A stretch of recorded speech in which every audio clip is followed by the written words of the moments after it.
All right, everybody, welcome to the final episode of Facecheck of the NALCS, or I guess just regular LCS season of 2019.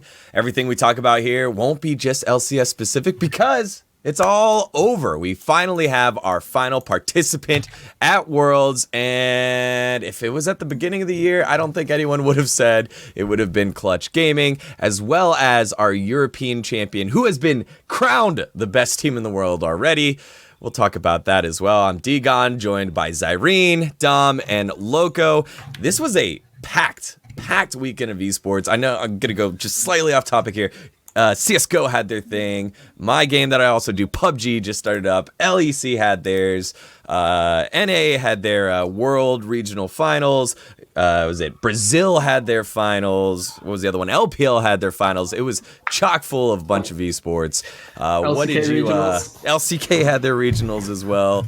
Yep. What was your main focus this weekend, Dom? Well, LEC finals was probably the most hype for me. I thought that mattered the most. I actually watched the Fun Plus games from China. I thought that those were actually some like really entertaining games. Like the Chinese teams, like I don't know. I thought it was really interesting to see like how people are prioritizing different champions around the world going into Worlds. So one thing that I'm seeing from like everyone but NA is like Yasuo is actually just a pick that people are picking a lot. Like mid, they're picking it at a decent amount. G2, it's permaban against them because they play at 80 carry with perks. And it's just like interesting to see how the world values different picks because not every region has the same types of drafts that happen in EU and NA. Like not everyone has the Yuumi priority and all that stuff. So it's just a good way to kind of just like see the different mindsets going into Worlds. And then what's going to happen is obviously all the Worlds teams get together, they scrim each other, and then like the Worlds meta comes out of what happens in those scrims. So I'm kind of excited to see what the meta ends up being. I mean, the team with or the region with the best meta doesn't normally always win, but they actually like they actually like normally get a head start and like just set the meta, get everyone on the same basis. Like I know you guys remember the CLG MSI 2016. Yeah, that was just like the Enchanter meta. It was just like, well, all the other regions played nothing, and then Adrian just played Enchanter supports like Janna, Nami, like Soraka, all these champions, and that just became the meta for the whole tournament. So I want to see if something like that happens again. Yeah, I can't wait until all the teams play NA and realize how good Sona is, and they start picking up Sona. Wait a second. It's been nerfed pretty hard, man. Wait a second. Yeah, we saw Tom over in the CLG game. Oof. Okay, yeah. So Sona is definitely not that good. It has it's major weak early, whatever. The pick that I'm interested about is Yuumi. Because I feel like Yuumi is fucking broken. Just from playing this game, like Yuumi just seems so insane broken. But then like other regions, like obviously Europe prioritizes it, NA prioritizes it. Asian regions, it's like sometimes goes through, sometimes somebody plays it, sometimes no one plays it. Like I don't know, it's just not considered super OP over there, which I find really interesting. I haven't watched any of China, so I don't know why they think it's bad or good. But I was trolling about the Sona point, and regarding the Yuumi thing, I think if you're just able to level to 7 without anything like terrible happening, the champion becomes so broken afterwards. Like the pokes start hurting so much. Yeah, well, I mean, the other like I guess inside the Yuumi meta, you're gonna have the other like smaller meta, which is like, what do you run Yuumi with? And I feel like Europe is really ahead of the curve with like the Garen Yuumi. That is like their thing. If you leave up Garen and Yuumi, you get first pick Yuumi. You put Garen as just a vessel to carry the Yuumi because Yuumi is such a broken champion. It does so much damage by itself that if you just have something like Garen with all the built-in stats, all the armor you get, the MR, the tenacity that you get from your W, the speed from your Q, like all that stuff put together is just like, okay, now you have the most unkillable Yuumi, and then that champion just 1v5s the game from support. So it's actually just really interesting how other people haven't tried it. Like we haven't seen one Garen Yuumi in an NA, I don't think anyone's played Garen Yuumi. There's also an aspect of Yuumi that is really, I would say, undervalued. I started playing a little more Yuumi, and like you don't buy boots, so you get some of your enchanter items faster. And when you're with a melee marksman or a melee bot laner, they just take Relic Shield and they start giving you gold. So you actually have way more income as the Yuumi, so you hit those items a little faster too. So it actually is super good. Yeah, then like your items are just so efficient. Like you look at an item like Athene's, right? Athene's is the main item that everyone rushes, right? And it's like you hit one Yuumi Q, that thing is almost fully stacked, if not fully stacked. Then you heal somebody for like a 400 heal, and that's not even the ability that you're maxing. It's like a 400 heal on like a 5-second cooldown. It's really, really insane. All right. Daniel, get us to LEC finals. Let's start it up. Yeah. So obviously we had the rematch of the juggernaut match for the LEC playoffs, Fnatic G2. This is the one that everyone wanted to see. Fnatic took care of Schalke. Congrats, Schalke. Thanks for coming to Athens. Hope you have fun taking some pictures. This is what everyone was here for. And I don't think it disappointed yet again. We got all 5 games. That's what everyone wanted to see. It was a seesaw back and forth. But what do you take away from this series with G2 coming out on top, Zyrene? I kind of like what I had happen last time was I was just like, Europe is just so much faster than the LCS in terms of their early game and mid game that I think a lot of teams really need to watch them. And the G2, I think in particular, is a team that other teams need to take inspiration from, not only when they're like playing and scrimming and learning, but maybe even when they're building rosters. Because this team has so many clutch factors to them. Like you're seeing somebody like Caps just be like, I'm playing Renekton here. And then Perks is like, well, I'm going to play Syndra bot. And that's how we're going to be able to actually bully Reckless, and we're going to be able to like stop him from being a KDA player, is we're going to threaten whoever walks up and just blow them up. So they have these extra picks that nobody else seems to be able to play. And it's every role too, right? Like even back in the day, it was like, oh yeah, Jankos is going to play Braum. He's going to play like they're going to do the funnel. G2, it's not just now when they're playing the whole bot lane stuff for like flexing up mid. It's that they've always been flexible players. Wonder with the Pyke. We have things like they're going to do the double funnel. Like these guys are able to experiment and they're really fucking good at the game. So G2 in particular, I think is a team that is super scary going into Worlds. But then this also showed me that Fnatic, they can play that standard game and they can play it really well too. So up against a lot of teams in the world, they do stand a pretty decent chance. But I think G2 is the one that you're always like, I saw a comment in a Reddit thread and it was so good. It was like watching G2 is like watching an episode of Dora the Explorer where you're like, you know, they're going to make it to the end. You just don't know how they're going to do it. It's a little different every time. So I actually love that comment because that's how it feels with G2 is they're going to mix it up, but they're always going to make it there in the end somehow. Dude, your roster comment was kind of Pepega. You're like, everyone should learn from G2. Like, they should get everyone that can be clutch and that can be good. I'm like, of course, everyone wants to build rosters like G2. No, I'm talking about like flexibility, right? Like mid laners being able to play the bot lane, like giving them a chance there, and having even maybe on your sub roster, having your mid laner have some goes at like your second mid laner having goes at like the bot lane role, right? Or having your bot laner learn from a mid laner how to play these champions, right? So that's what I think should be happening is people should actually experiment more with flexibility in general. I think the scariest thing about G2 is that all 5 of those players can play every champ in the game. Legitimately. Like they can all just play everything. So that means that if something comes up that could be a flex pick, it is like the ultimate flex. And like these players are just so proficient at everything. Like you have a champion like Kiana, right? And most teams, like even people that have really good Kiana players, like for example, Clutch, right? Clutch is not even first picking Kiana anymore. It's not something that is as high priority because there are so many like bad matchups for it in mid lane. But for a team like G2, where they have multiple good Kiana players, they can flex it into the jungle easily. Wonder can play it top. That champion is just so valuable if you can just place it wherever you want. And I think that the fact that they can do that with so many different champions just gives them this like it factor where it's like, how are they going to win this game?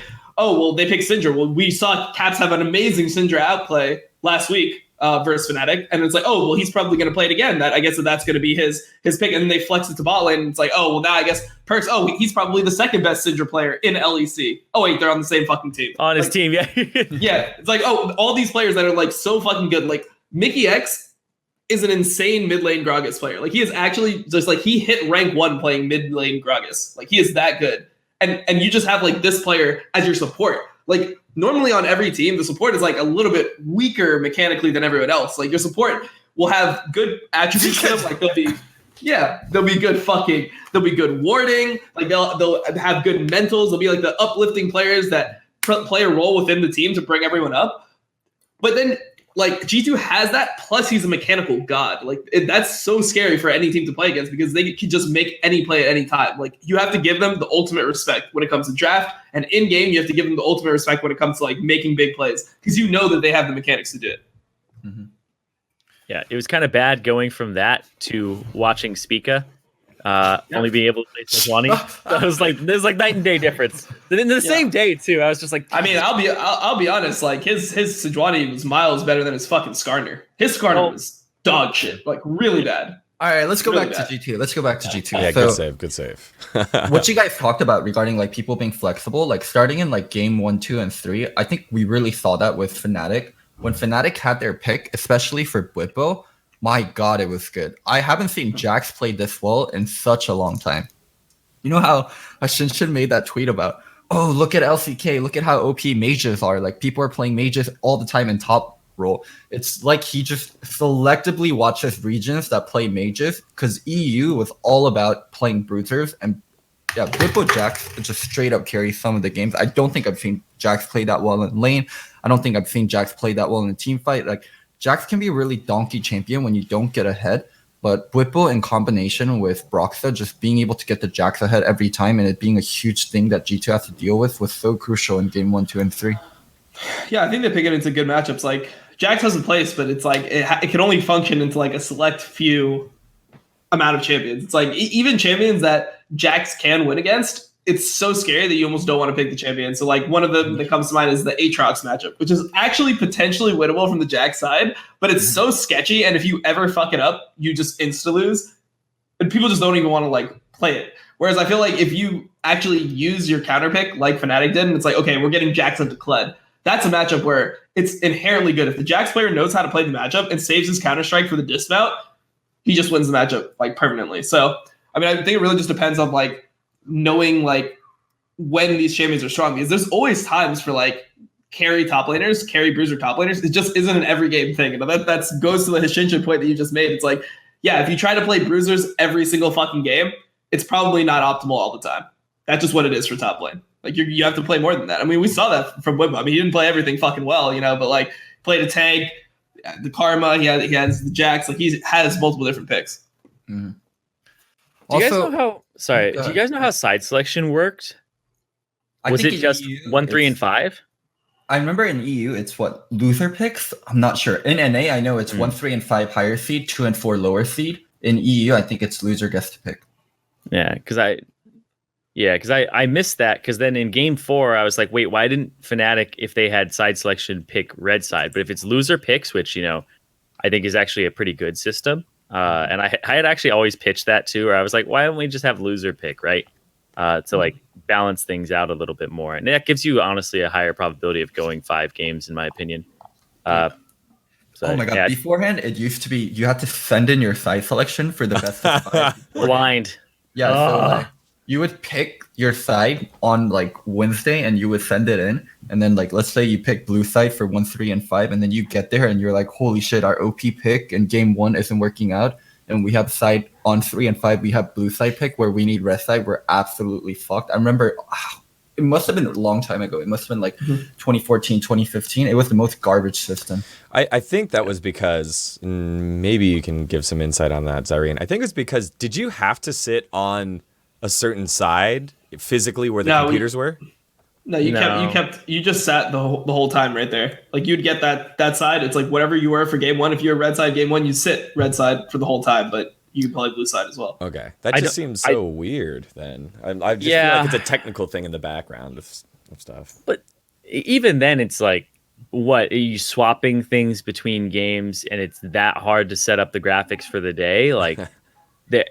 You don't have to do that. And ultimately they agreed and they were like, okay, we can be more flexible with this. I don't think there was much of a limiter. And if there was, it was probably very minor. But blind side selection, I think it started that way. And they kind of just said, it's what we've been doing, right? So confirmed, it is so loser.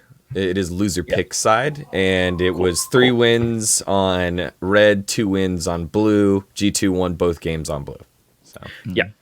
Yeah. Because game 4, I was like, when I started watching it, I was like, wait a second, Fnatic is on blue side, but I thought, wait, they should have side selection in this game if it's the NA system. So I knew something was up there because I was like, I knew Fnatic wasn't that dumb, right, and they wanted red side again. So that makes perfect sense and makes me go, okay, good. Yo, Caps and Perked and Mickey were kind of bad in the early 3 games. I was shocked, and like it just doesn't get talked about that much. Like people were just like, oh man, G2 won. G2 was so great. But Caps and bot lane they were kind of meh. In the first three? Yeah. Caps and Especially Caps. Especially Caps. No, like Well, I think in game 2, like Wonder and Jankos definitely stole the show, but Perks and Mickey X did perfectly well in that game. No, game 1 and 2, they were straight losing lane. They lost lane. Reckless game two, blood. okay, game 2 was fine, but game 1 for Perks and Mickey, they were straight losing lane. Well, they just didn't know the matchup. Like it was so obvious they just didn't know the matchup. Like they took the trade. Yeah. And you can tell by how the trade played out, right? It's Pyke into Leona. The Pyke hooks Leona. They just think they can fight. The Leona purposely got hooked just so she could turn on the Pyke and just one-shot him. Like they had no clue what that matchup was. So like I feel like that's maybe something that Fnatic just won in draft. Like they just got a matchup that people don't understand. I feel like that's the good thing about EU is they're willing to just pick up. Like they realize that a pick is good and they have the confidence to just pull it out as soon as they recognize the strength of it. They'll be like, okay, Leona into Pyke is good. They don't need this confidence of, we have to scrim with it 1,000 times so we know how Leona works at every part of the game. Where in reality, it's like you just fucking ult them and you go in on them like at some point. You know, like they're willing to just take these types of picks from scrims and play them right on stage, even in big matches. So I feel like the Leona is just like super important there. I mean, obviously Fnatic's the team that brought out the Garen Yuumi for the first time in LCS, or in LEC during the regular season. They just seem like that type of team where they're very confident in like their knowledge of bot lane matchups. And I feel like in that game 1, they just out-knowledge them. They're just like, we just understand the lane and you don't. Yeah, I think people are tunneling on like my point, just refuting all of this. I'm not saying that they didn't play well in like that they didn't play poorly in game 1. Yeah, they played fucking terribly in game 1, especially against the Leona. But I'm talking about game 2, like because you're saying the first 3 games. I think they played perfectly fine in game 2, and they were counter matchups, right? It was a Morgana into the Thresh. They got counter picked in the bot lane, and they did that. They played that lane perfectly fine. They played the lane perfect, and then they just like died in retarded ways. Like Mickey died one time in that game, like 12 minutes in or something like that. Like backing in a bush. That was just like yeah. That one was the one play, and that's like, okay, never again, right? Like he's definitely playing weaker overall in the series, but like I felt that like saying the whole like bottom side of the map played poorly the first 3 games, I think is like probably a little tunnel visioned of a statement. I would say that it was game 2 that was perfectly fine in my opinion. Okay. Game 1 was bad. I will give you game 2. Or game 1 was bad. Game 2 fine. Game 3 also kind of meh. What do you think about Caps? I didn't like the LeBlanc pick at all. I don't think it functions very well in that team comp in the first game. And then in the second game, I think that Caps, the Sylas matchup should be pretty good for the Akali matchup, right? Like he should be able to win that. I have no idea. Okay, like this, I really have no idea about that matchup because everyone always says Sylas is the counter to Akali, right? That's what everyone says. But I've seen so many Akalis in pro play just solo kill the Sylas. Like there's times where like you think that the trade is going to go the Sylas' way, and then Akali just all ends with Shroud, and Sylas can't use any of his abilities. He can't use his Kingslayer. He doesn't get off his E. He can't get the stun. And especially like all these Sylases, they always take Aftershock or like Aftershock. I was like, if you miss your E. Yeah, they take Aftershock, and then it's like, okay, they try to hit a fucking Akali, hit an Akali with a skill shot. Good luck. Good luck hitting Akali with a skill shot. Yeah. You don't hit that skill shot, you don't have a keystone. So it's like, I don't know about this matchup, man. Like, I'm starting to think that it's more 50-50 than people think, because every time I've seen it in pro play, I rarely see the Sylas just dick the Akali. Yo, can't you also use Akali art because it has like a mini the first one? Sylas. Yeah. That's why you take that's why you take Aftershock in that matchup in particular too, because you just get the mini stun. There's two ways to proc it, but yeah, it's funny because like I'm kind of parroting the whole thing that it is a counter matchup, but I guess it's more of a answer. You don't just get it's more of an answer. I guess is kind of the way we should be putting it, because you're right. I don't really think it like dicks Akali or anything like that. So yeah, it's just not as bad as people thought it was originally. It used to be like, oh shit, they got Sylas versus Akali, but I think that the more confident Akali players, like I mean, for example, like when you saw like Jensen play Akali versus Clutch, right, versus Demonte Sylas, I was never watching. Yeah, no, but I was never like watching the lane, and like it didn't even look like Demonte was playing it that bad. It's just like, oh, Jensen's playing the matchup perfectly. If the match was played perfectly from Akali, I think it's 50-50. Like I think if they both play it perfect, it's 50-50. Like they'll just trade farm. Okay. Okay. Dom, what do you think about? Go ahead. Yeah, but overall for Caps, I thought like he kind of woke up halfway through the series.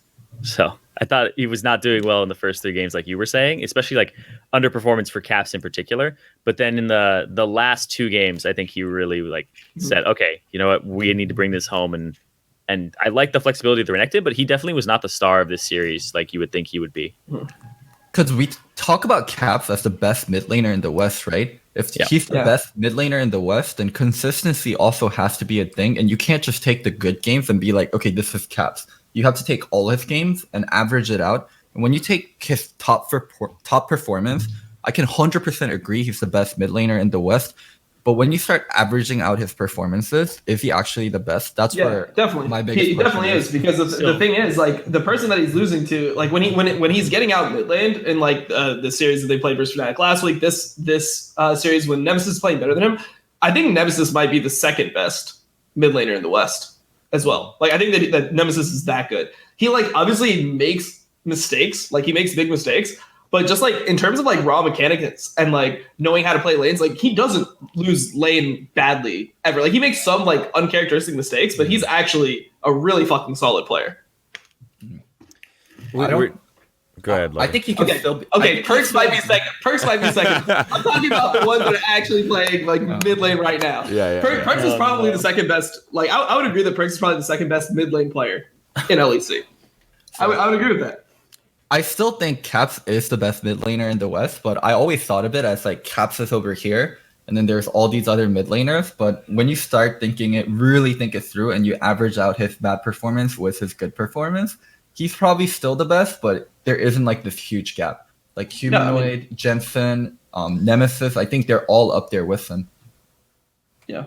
I mean, I definitely think that the EU mids in general, they just I don't know what it is, but they just breed better talent than NA. Like NA just doesn't like compare DeMonte, who's been playing for a year and a half, to Nemesis that like obviously played Spanish League, but it started playing professional league this year.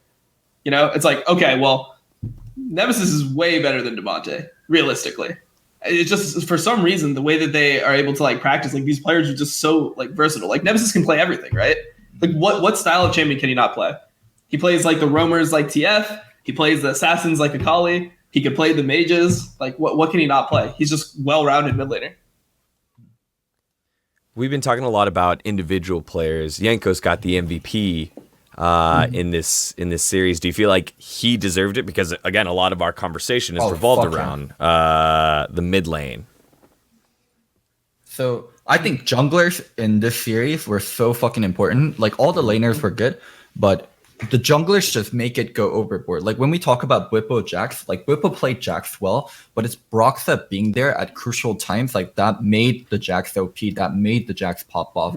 And also for game 1, when Mickey and Perk just getting like just shit on in lane and just solo dying 2v2, Jankos went and saved that lane. Like game 2, Broxah almost saved bot lane with the ganks, but Jankos matched it. Like just junglers control so much of the pacing of the game and who got leads. If people really want to see like just bad jungle pathing, go watch game 1, see what Broxah did while Jankos was camping bot.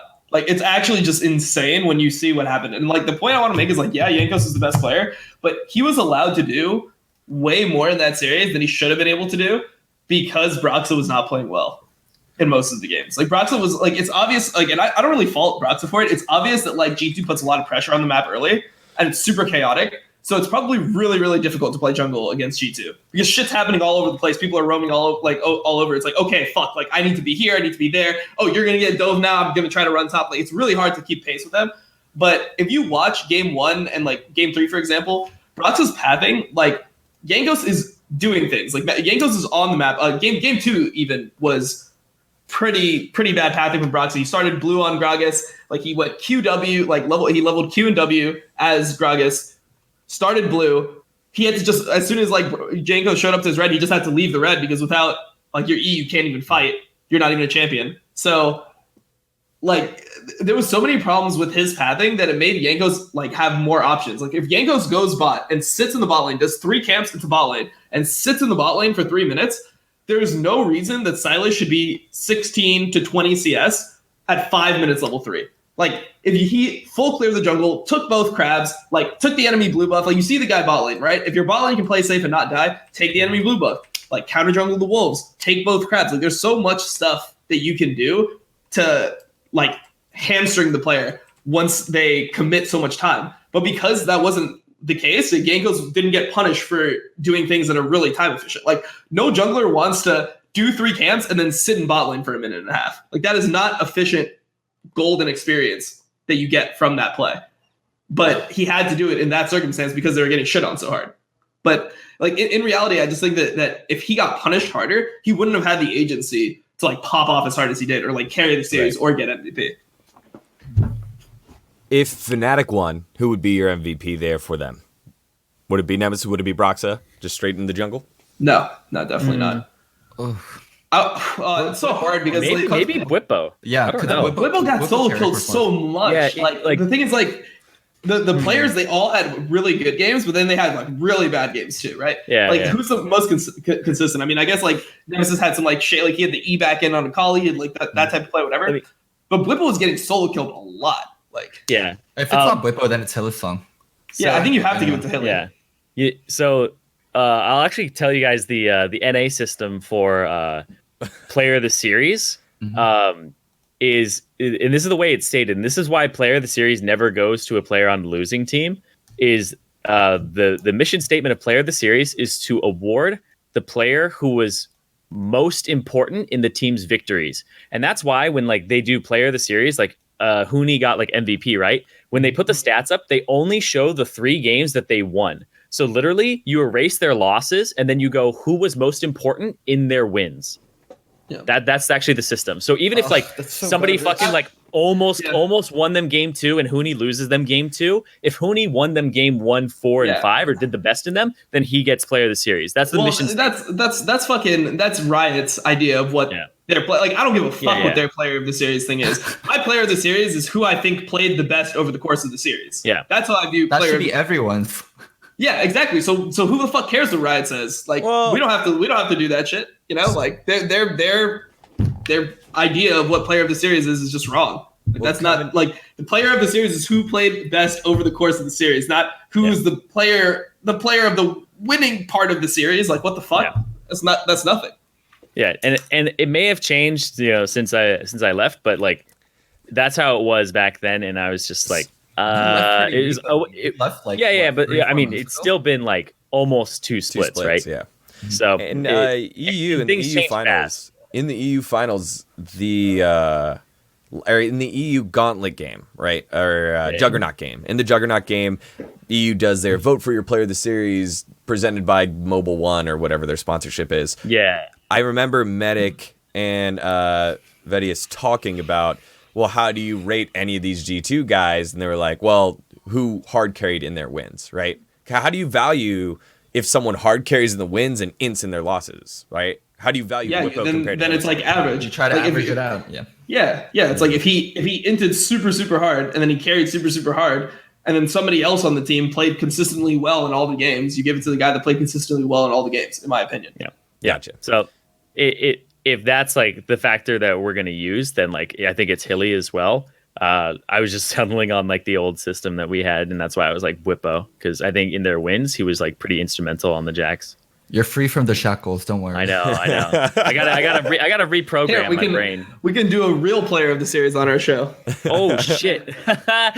Holy dude. So going into, or before we go to game 4, game 5, one thing I also realized was when your Gragas are good and like they're almost mistake free. Holy shit, this champion's insane. Like the engages that you can do, it's like a range leaf-in insect if you can just aim it perfectly. And so many of the time, like Broxa Jankos just engaging from range, like they predator run up to you and they don't even body flame you first. They just launch that shot and then they pull people in. It's so crazy. Yeah, I feel like that shouldn't work as much as it did. When I was watching that, I'm like, shouldn't some of these players be like sidestepping? Like, it's not very hard to dodge a max range Gragas R. Like, that's why the Gragas combo was the whole thing, because you needed the E stun to prevent them from dodging the R. But it's like, I feel like that, I don't know. I feel like it shouldn't have worked as much as it did. When I was watching it, I'm like, really? Like with really? Top tier players. It's working exactly. With such good players. So I'm like, I guess this is a thing. Yeah, exactly. But I just feel like most of the time, they wouldn't be like that. I just feel like maybe this was uncharacteristically like, this was an uncharacteristic amount of times for people to get caught by Gragas just without any CC leading up to it. I remember there's one around the Dragon Pit. I think it was Jankos that did that one and hit it straight into Perks's Xayah, and it was just one of the smoothest things I've ever seen in a pro game. It was just really fun to watch consistently. But as you're saying, is it too easy? And maybe although it's very watchable, it's too hard to competitively play against. I mean, the only reason you can do that is because of the current Gragas build, where you go like Zanya's early, etc. You have enough CDR that you can actually just like throw out. Like, I guarantee they didn't expect as many of these to land. Like those are the types of plays where it's like, okay, well, I'm gonna go farm my jungle anyway. I have nothing to do for a while. Might as well just like throw it out and see what happens, just to see if like we can get the pick. And then like if it happens, great. If not, I burn a flash or something. It will be good either way. You know, like I feel like that's like a cooldown that you trade. I mean, obviously, if you can do what they did with Gragas every single game, it's the most OP jungler in the game. Like if that's what it is, like you have your ultimate up, you're getting a flash or a kill every single time. Yeah, it's fucking broken. But I just feel like it doesn't have. There's like ways that it doesn't have to get there. Because I think back to NA, and I think Svenskeren game 4 C9 versus TL, and then like his Brock or his Gragas, it was mistake prone, and there's times where he's missing E or like he's getting like baited, his missing ult. I'm like, okay, so Gragas is like, it can be really fucking good, it can be really fucking bad, because he comes with so much damage also. And then when I watch European Gragases, I'm like, okay, it's just good all the time. Yeah, I mean, Sven played like a really clean Gragas in the previous series before that. So like I don't know. I thought his Gragas like is one of the good ones, but it was also a really hard circumstance. So it's like I think a lot of it is about what you're playing Gragas into. If people are playing a lot of like champions, like immobile champions, Gragas is great. But if people are playing champions with mobility, like LeBlanc, which is like that whole game 4 where he just started missing everything, that's when Gragas is really hard to play, because it's like, okay, you have a LeBlanc that's going to go in, combo you. If you try to E at him and he takes his distortion back, you die. If not, you have no MR when you go this Gragas build. When you go the Zanya's build, you have 0 MR. You just get like one shot. It's like, is that like worth it? So I feel like in the context of this series, it was really good because people weren't playing super mobility champs for ball lane. When we go to the later games, like game 4 and game 5, one thing I want to grab you guys' opinion on is Bwipo, and like Bwipo playing non-Jax, like Bwipo playing non-Renekton, non-Aatrox when he's placed onto champions like Karma and Ornn. He's just such a different champion. Or he's just such a different player when he doesn't get his specific champion. Yeah, I mean, I don't know. Into it now. Yeah, I mean, it's really it's weird to say because he was so proficient on like the weird mages before. Like he obviously like last Victor, Worlds, Victor, Swain were like his 2 picks. Like he was like playing these still, even after Swain was out of the meta and no one was picking Swain, he was still picking in Worlds. Like I don't know, I feel like he's good at ranged laners, but this series just like it just didn't work out. The Karma game was not good. And the Ornn game, he just got solo killed again, which is so weird because I feel like these matchups, like I feel like when you're playing Ornn into Akali, like getting solo killed at level 3 without even using your flash when you're right next to your turret, I feel like that just should never happen. But I mean, I guess it did. It did in this game. So it did in this series. So it looks like he's like kind of like a one trick in a way. He's a one trick play style of like he can only play bruisers. He's literally his Shin of LEC. But I think that this was just like he's better than he showed at things like the Karma. Okay. What do you think, Zareen? I pretty much echo that, but I was looking at the bans and stuff, and I'm just like, he just pulls, like, if you think of the 10 games they played, like, he basically pulled an Aatrox ban every single game. He pulled an Aatrox ban in all 5 games that they played in this last series. So the value I place on somebody pulling a ban and then being able to play something else on top of it is pretty high. But I do agree that he does need to be a little bit more versatile or show that he's got that versatility still. But I can't make the call of if it's like he's saying he wants to play that or if it's for the team and what they need, because the bruiser style works for them and it did make them go to the finals and have 5 games. It's just going into Worlds. What's that meta going to look like? Because I think this top lane meta has been pretty, I would say, unsolved compared to other ones in the past where it was like, oh, it's tanks, oh, it's bruisers. This is like, you have your range champions, you have your bruisers that still exist up there, and then you can play a tank if you need to. So I think top lane demand for versatility right now is pretty high, and going into Worlds, it's a worrying point for NA especially, but for somebody like Bwipo, I want to see that he still has that versatility up against other top laners in the world. What made it really good, the top lane, I think was when they started nerfing the hell out of Jace, Kennen, and Nico. When Jace, Kennen, and Nico were dominant, when the range top lane players were good enough and they had the right kind of jungle setup, I thought it was nearly unbeatable, and that was almost the best way to play every single time. And with that nerf, like it just opened the doors for so many of the other picks. Yeah, I mean, I think that there's definitely a lot of picks that could be played into those range top laners that other regions seem to have confidence in that we don't, and like. But some of those champions, like I just feel like should be ones that Bwipo should be able to pull out. So like even if it goes back to that, something that is like, you know, like I guess kind of like a counter pick. It's like a soft counter would be Camille. You play Camille into these range champions, and then as long as you have your jungler in the area, you just have a Gragas Predator from literally any angle, can be through lane, whatever. E flash, ult the person, they die.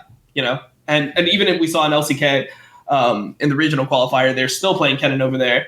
And they played Camille into the Kennen, and I mean, it didn't look good, but it's obvious that is what their answer is. Like they had a horrible play. They ended up getting 2v1'd by the Kennen because they didn't use Sejuani ult and didn't proc his aftershock the whole fight. But like if that didn't happen, I feel like the Camille should be able to play into those champions. Also, another thing. Or go ahead. I was gonna say I'm worried about Gnar now. I think Gnar's gonna come back pretty strong. Gnar into Aatrox. Well, yeah, and we saw it in we saw it from Huni, and we also saw it in LPL as well. Mm-hmm. So I think Gnar's going to catch on. I mean, Gnar's. I mean, yeah, Gnar into Aatrox is whatever, but that's literally like all these champions are countered by the same champion. Like the Camille is the stereotypical like Gnar counter pick, right? Because you wait until he goes. Like he gets out of his mega form, he goes to mini, you E on him, he fucking dies. Like you just shit on the champion, and then as the game progresses, you just win side lane harder and harder and harder until you can just like dive him. So I don't know. I think that there's a bunch of things that we could see. Like if people see like I like Gnar into like certain tanks and things like that, but I feel like even into like a champion like Aatrox, like we even saw in the game where Huni played it. If Aatrox just hits like a good combo, he just wins 1v2 almost. Yeah. Like Aatrox can just shit on a fucking mini Gnar. So like that is something that I'm not really worried about. Like I would be comfortable if I was the Aatrox coach of a team picking Aatrox first and being like, oh, what are you gonna play Gnar into? Just go. So one thing that's supposed to happen is Gnar's supposed to be the Omega split pusher. I remember when people used to play him back with like Black Cleaver, and sometimes they would even get Blade of the Ruin King on him second just to make sure he can split push or Frozen Mallet. I'm curious who wins that 2 items like later on in the game, Gnar or Aatrox, because if Gnar can win that later on with 2 items, that makes that matchup so playable because you're beating the Aatrox in the 1-3-1, and that's where Aatrox is so disgusting. His laning is good, his gank setup is good, his team fighting is good, but he can also split push, and his 2-item split push is so hard to deal with.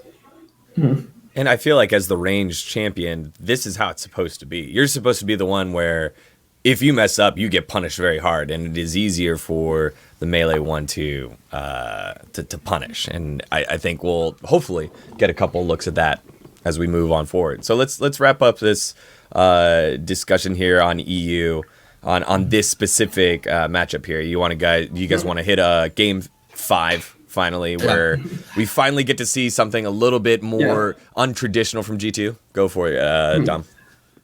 So the one thing that I wanted to like mention is I think that psychologically the way the G2 plays puts so much strain on the enemy team that you could tell, like especially in game 5, that Fnatic felt like they were further behind than they actually were. Like as soon as like the 5-man play happened bot, like G2 was actually inting quite a bit. Like they were like overcommitting and dying. Like Akali tried to dive the Ornn, got solo killed by the Ornn. The Olaf tried to do a dive bot. He gave the kill to Xayah. They outscale because they're the ones that have the Xayah into Syndra, right? Like they're going to be the ones that progress throughout the game. They even have better team fighting with Ornn and like Xayah late game. That just automatically means you win late game versus like Syndra, Akali, etc. So they have like these tools and they can actually play much slower. But it felt like felt like, oh, G2's doing a bunch of shit. We got to do a bunch of shit too, or we're going to lose. Like, it felt like they were panicked by the way G2 plays. So I feel like that is one thing that I just wanted to, like, touch on or just, like, bring to mind. Because for me, I don't know, watching the game 5, it felt like Fnatic felt very desperate, like, very forced to make plays. When in reality, if you look at the game, like, if you just look at it completely objectively, take away nameplate, take away the fact that it's LEC finals game 5 and everything, you just look at the game, it's like, you should be comfortable being down 1,000 gold, 2,000 gold, 3,000 gold, whatever, going into mid to late game with Fnatic's team comp. Like, you don't need to force on the enemy team. It's really up to G2 to come and like shit on you, because those champions start falling off hard as fuck later on, right? Like, you have what? Renekton, Olaf into fucking Xayah. How do you ever kill the Xayah later on? Like, Syndra into Xayah. Like, how do you ever kill the Xayah later on? You don't need to be like like aggressive in the game. You don't need to make that many plays. You just let the game come to you.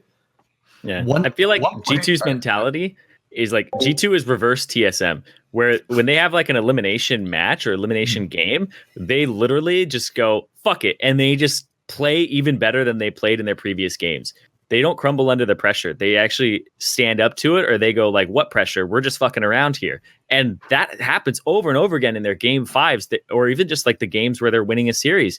It's just such crushing victories for their last ones that I'm always just blown away. And I'm just like, is it their mental is that fucking strong? Or is it that whoever they're playing against always just crumbles under the pressure? Because it's just like TSM in elimination matches. They're just I don't even think it was that much of a stomp. Like, even though they ended up winning at the end, like, I mean like mentally, right? Like, they just absolutely defeat their opponent. And their opponents are playing like they lost already. Like, if you look at the stats of it, it was a stomp, right? If it's like, 7K gold lead in 19 minutes, that like by definition is a stomp. But if you look at like how they got the lead, like, it wasn't like just a 7K gold lead then. It was like, 2-3. And then like everyone started dying all over the map trying to make their own plays. Like, people are just TPing and like fighting wherever the fuck they can, because they feel like, G2 made a play on this side of the map. I got to go to the other side of the map and do something. We have to make a counterplay. We have to like match their aggression. But it's do you think that's a good mentality for a team in game 5 to have as G2? Because like when I watch game 5s, they're usually slow as fuck. And G2's just like, they're doing so much weird shit in game 5. Sure. I mean, I think it's, obviously you'd rather be the aggressor in like, I feel like in any game, you'd most likely rather be the aggressor, because then it's up to you to mess up. But my whole argument is I feel like G2 messed up enough in that game that a team can win. Like, it didn't look like no one could win that game 5. Like, if you look at like I said, the Olaf dive bot, the Akali dying to Ornn, like once you give those 2 kills, you give the shutdowns, it's not, and then they killed Caps too. So Caps, like, the Renekton died, they got a shutdown there. There was a point where it was fine, and it felt like Fnatic still felt like they were losing, even though, like, in terms of game circumstance, they weren't. They were on pace for where they should be at that point in the game, but because of just like how hectic the game was going, and because they were down in kills, etc., they probably did not think they were only down like 1 or 2K gold. They probably thought they were down like 5 or like something like that, and it was like, oh shit, we got to like do something here. Do you guys remember that one catch that happened at the jungle, the one near blue jungle, where Fnatic caught them all and they were able to just wipe G2? If that kind of mistake happens one more time, or the fights become more even, Fnatic's gonna start coming back. Like, that game was really close. Like, it was one team fight loss away from G2 for them to start really losing the game. Seriously, like, they made the team fight loss that should have put Fnatic in the driver's seat. Like, when they all got caught top lane and they had like 3 deaths, etc., like Jankos died, everyone just died, right? And then they went to Baron, and then Bratza tried to pink ward the bush, got hooked, then got chunked. He had to burn a stopwatch and a splash, and then they couldn't do Baron. Then they chased the Renekton, and the Renekton ended up 2v1ing, and then G2 ended up taking the Baron. That should not have went like that. Like, it should have just been Fnatic getting the Baron, because you have a 5v, or they just get 2 kills. They get the other 2 kills. Either they get the Baron, or Caps and Mickey have to suicide there to try to get them off the Baron, and they stop the Baron. They don't have the HP, they don't have the damage to actually finish the Baron before the 3 members respawn. Or like, it's just free Baron for Fnatic, right? And then from that point, you're super fine. You just play the game normally. You push out lanes. You show up to objectives. And you play for the team fights because you have Ornn, and you just eventually win that game. Like, I swear to God, if Fnatic were more calm, like, and they were just playing like a game at home where it was like a solo queue game, and they would just be like, oh, look, we outscale, like, just get the Baron, okay, just farm, like, it's all good. Like, if they had that type of mindset, I think they could have won that game. So I'll talk a little bit about scaling for you guys. So people talk about scaling all the time, and it tilts me so much because I feel like the general audience doesn't understand scaling. They're like, oh, who scales better? Like, which team wins? So scaling only really matters if there aren't variables. When there's like multiple variables introduced, like, scaling doesn't matter that much. So people talk about, oh, like, this team scales better because they have late game carries. Like, scaling doesn't matter if you can split push on them. Like, scaling doesn't matter if enemy team has like insane pick champions or insane engage where you can't get team fight in the correct way. Like, scaling doesn't matter if your team comp isn't well versed enough where you have like melee champions that are tanky that can actually check brushes. Like there's so many factors that go into scaling, but people just look at the carries and which scale better. But in this game, why scaling matters so much was G2 couldn't really split push on them, and two of G2's champion later on, and they just become so worthless. Like champions like Renekton, champions like Olaf, they become really hard to play out the game, and they don't contribute in the ways they normally do in like a mid-game situation. Once people get enough items, like once people get enough peel, once people start grouping up, like these champions cannot function. Yeah, I mean, if anyone's ever played a game of Renekton or Olaf into 6-item AD carry, they just know the pain, right? Like you play against a Kai'Sa, Xayah, anything like that, you run in as Olaf, you get 3 shot. Literally 3 autos, you're almost dead. Like, it doesn't matter what you build. You can have full tank items on Olaf. You will still get fucked, like, in that. Especially if you go Black Cleaver build, you're just going to get fucked. Like, this is a game where they don't really have a win condition. Super late game. If it gets to 6 items or 6 items, there's no way that G2 can win. There's absolutely no way they can win. They can't split push. Akali can't actually do meaningful things to an Ornn in a split push late game. Doesn't have the damage to kill the champion. If Ornn goes like Warmogs, etc. by 6 items, full healing, that's out of the window. Renekton is not going to be able to split push against the Sylas like meaningfully on the other side of the map as well. Sylas will at least be able to hold. And then you just like look at like the bot lane matchup. It's like, yeah, the Syndra has to fight front to back. Like that is what the champion does. So you get to like a stage in that game, and G2 just cannot win. And Fnatic was close to that point. They were really close to that point. If they won a couple of those fights towards the end of the game, I think they just win that game. But it just felt like they just kept on making key mistakes. It was like, oh, Broxah goes pink towards the bush, and then they lose Baron off of it, right? And then at the end, Nemesis can hold, and he just goes for that E on Syndra, and just gets one shot, and they just like lose pretty much the game right there.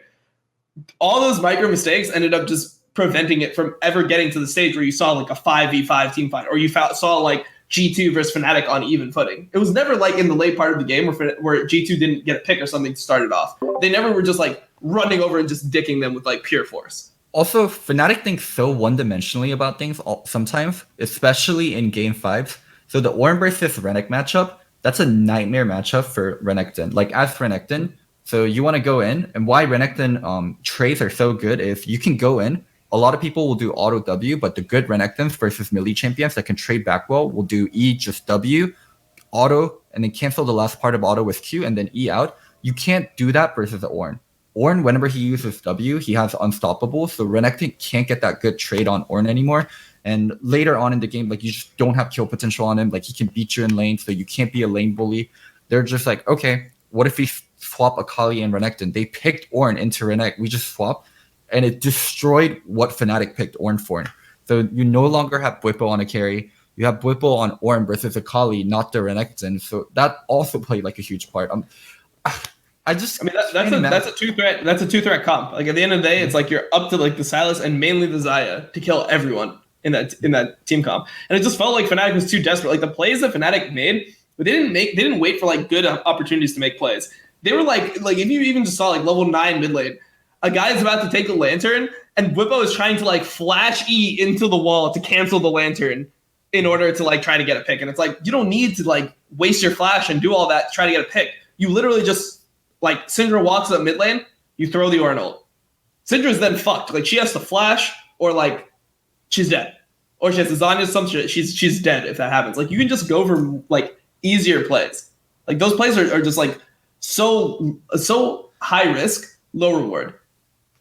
And both of you guys have been in Game 5 situations, stressful situations. I would say, I'm not sure, but I would assume that you guys had a nemesis, a villain that you guys always play against. This is clearly Fnatic's villain. How much of it do you think is in Fnatic's head? Not that it's Game 5, but that it's G2 in Game 5. Oh, holy fuck. Perked, I never played against Perked before, or maybe I coached versus him, but the way he all chats and the kind of like the aura that Perked and rest of G2 portray, I can't imagine playing in Game 5 versus them. They must be so annoying and so nerve-wracking. And when you get to lose versus that kind of person over and over again, and also when it comes to Game 5s, it becomes less about skill level and it becomes more about mental. It would be so impossibly hard to win that mental war against them.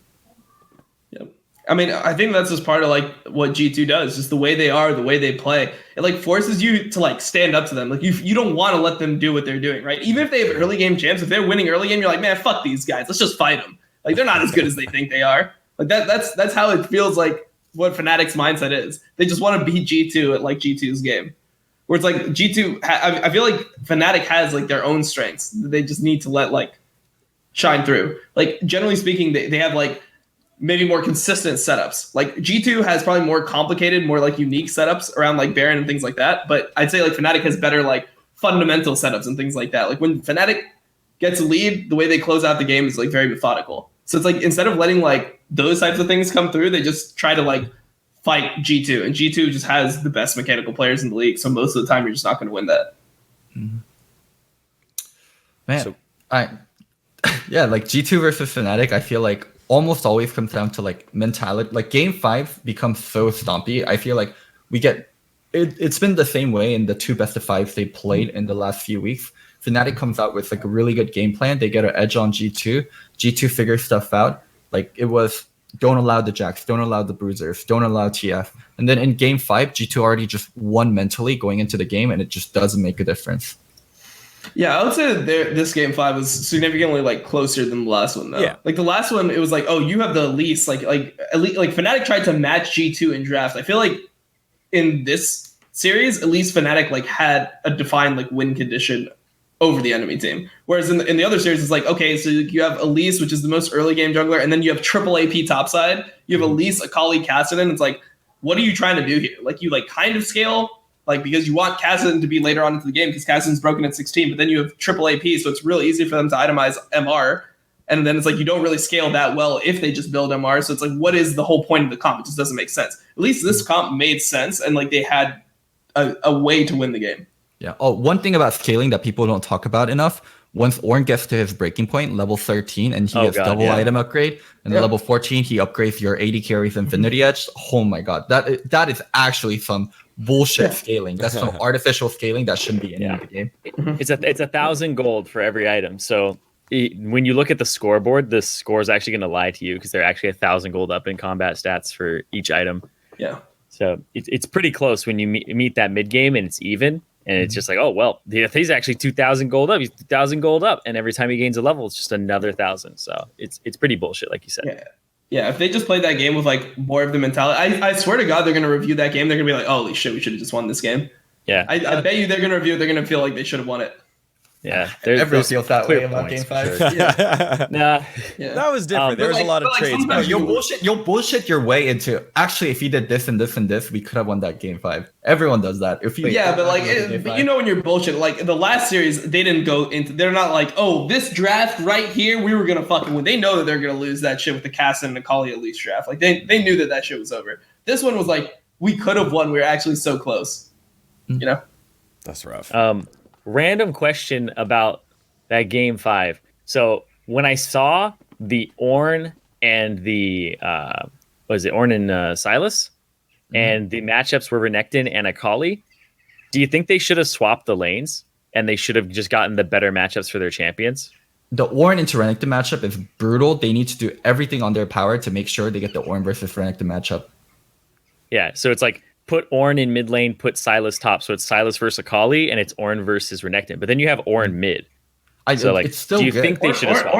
Ornn mid is fine. Like, if you have a good lane for Ornn, it's just like a fine mid laner. I mean, it has decent wave control, and then to be able to it's really good in roams, right? Like you can just walk. If you're able to win the matchup, control the lane, you get first push, you can make the most brutal dive possible on bot lane. Like, what does a Syndra do when she gets Ornn ulted with a Gragas with Predator there at level 6? Like, what can she do? She's just dead, right? So I feel like if they get right matchups, they should just be able to stomp the game. But I feel like they're just not willing to like take those risks. You know, like they don't want to fuck up the game because it's not comfortable for them. Whereas like G2, they're just comfortable no matter what. There's idiots in the chat that are yelling like Ornn mid has no prio. It's really dependent on what you're matched up against. If you're Ornn versus mages, of course you're not going to have prio. But if you're Ornn versus Renekton, talking about Ornn versus Renekton, then you are going to have prio. Like that's how it works. It's dependent on who you're versus. Yeah, like sure, Renekton has better wave clear, and so you potentially can just have Renekton like use his abilities on the wave, back up, and then he oh, he backs and recalls and then he swaps lanes, but then you like can't even do Ornn, that versus Ornn. Like Yeah. versus Ornn, like he will make sure it's really dangerous, and Renekton has to pay HP anytime he comes near the wave. yeah. But then it's like junglers have to like help out the lanes and stuff. So it becomes a big fiesta where it's like, help me get this wave going, help me push this wave back and forth. And then like there's potential for a freeze to happen too. So even if you have a bad matchup, you have a freeze going. So there's a lot that can happen there. So yeah, when I saw that, I was like, I think they should have swapped the lanes. So I was asking you guys as well to see if you were of the same opinion, because I was pretty sure, but I wasn't like 100% sure, because I didn't know what was going to happen with like the players. So I didn't know if like Bwipo playing Ornn mid and Nemesis playing, Sylas top. Or you Sylas top, right? top, sorry. Yeah, Sylas Sylas into top. Akali, yeah. Yeah, so I was like, I wasn't sure, because that was something that stuck out to me, where I was like, the flexibility of the players in G2 and the versatility. Like, if that was G2, I think they would have swapped, right? I think they would have swapped and just been like, oh yeah, fuck it, you can play this. Like, oh yeah, Cap's playing top lane, that's totally fine. Yeah, I mean, I think that game, regardless of how they lane it, I think Nemesis just needs I don't think he can do Aftershock in that game. I feel like Aftershock is just so, like, it's so, like, if you lane Sylas versus Renekton and you have Aftershock, you can never kill him, no matter what. Like, even with the gank, if the gank is played perfectly, you knock the Renekton back and everything, you just can't ever kill him because you don't have the damage. Like, I feel like you just need Conquer sometimes. And it feels like NA and EU is, like, really big on the Aftershock Sylas. Like, we just run it a lot. Whereas in China, for example, they're completely willing to go electrocute or Conquer on Sylas if they feel like it's the right game for it. One last technical point I want to hit on before we end this, the talk about LEC finals, is the Syndra versus Xayah thing and AP mages being in bot lane. Like, the bullshit. Here's the thing. Here's how Riot designed the game. Riot didn't design the game for AP mages to go bot lane. I know later on that was their intention, but originally that's not how the game was designed. So AD items are made way weaker than AP items in general because AD damage is so consistent. Like, as an AD carry, you will not miss your auto attack. And so how the items are designed is they're weak by themselves. And as you get more and more crit items, they become efficient and they become stronger later on. When you get 3 or 4 crit items, they're really strong. AP items, on the other hand, because mages can miss their spells, they are just giving way stronger items. So especially when you get stuff like Syndra versus Xayah bot lane, it's so bullshit because on your first back, when you come back with a BF sword and the other person has lost chapter, the lane feels so shitty to play versus. Like, Syndra has nearly infinite mana with pots, mana flow band, and lost chapter, and as Xayah just with a BF sword, you have stats that you can't really utilize. So having perks play Syndra, I don't understand why don't pull it out way more often. Yeah, I mean, we've been saying this point a whole bunch, and I'm a big fan of people playing mages in the bot lane because I think the game is very early mid-game centric. And AD carries, like you're talking about, by design, marksmen are supposed to be weak in the early game, better in the late game. And that's because, like you were saying, Loco, their items are designed to have multipliers on each other, whereas most others don't. So I'm just going to use a quick example. In order to be a bruiser, you need CDR, HP, and AD. Literally, Black Cleaver has all 3 of those things. So one item gives you all 3 of your primary statistics. With a mage, you need AP, CDR, and then you need maybe some mana, and then maybe some spell pen, right? So with that, you get that with Sork Shoes and your first item. When you play AD, you need attack speed, crit, AD, and penetration. And sometimes you don't even need the penetration. With attack speed, AD, and all of that, there's no item that has all of those statistics except for Stormrazor, which gives you a pseudo crit, right? So you need 2 to 3 items to even have all the statistics that an AD carry needs. So by design, they're not supposed to turn on until later, and I think that's a big difference with the game. One's if the AD carry is ranged AP stealth assassin with a massive shield that doesn't need to build AD or crit, and could even build full AP if she wants. I mean, fuck it, she could just build tank and it would still work. Like, what do you think about like that champion being in the game? That's why Kai'Sa's so bullshit, because she gets to bypass like the normal AD carry rules. Zhonya's is such a powerful item on AD carries because AD carries aren't cooldown based. So when you fight versus a cooldown cooldown based champion and you Zhonya's their big cooldown, and then you come out of Zhonya's and then you start beating them, like, it's so bullshit.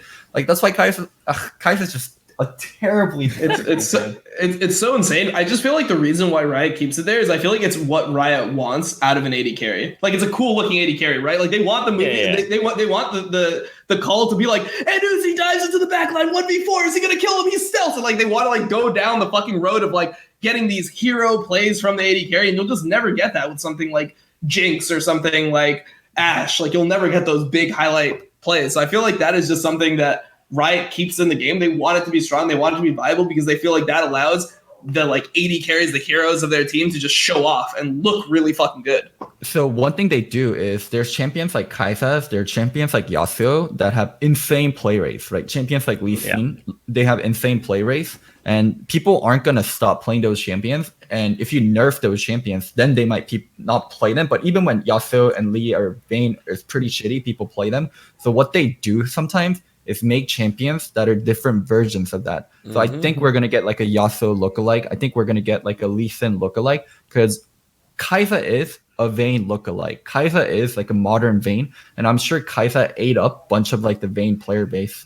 Yeah, I mean, it's just a faster Vayne, you know, like a Vayne is like with the stealth and mechanics, like you can get a highlight play out of Vayne, but it's just not as like explosive as Kaisa. Like, Kaisa is just more explosive in every way. Like, just the speed of her dash to the backline, the amount of damage she pumps out instantly. Like, if she just gets like a W into like Q and a couple autos, just like she pumps out so much damage so instantly. I feel like it's just more flashy. It's more cool. It's just a cooler version of Vayne, and yeah, it just allows players that are good at Vayne are just still good at Kaisa. I mean, you look at like Uzi's Kaisa; it's just ridiculous. You know?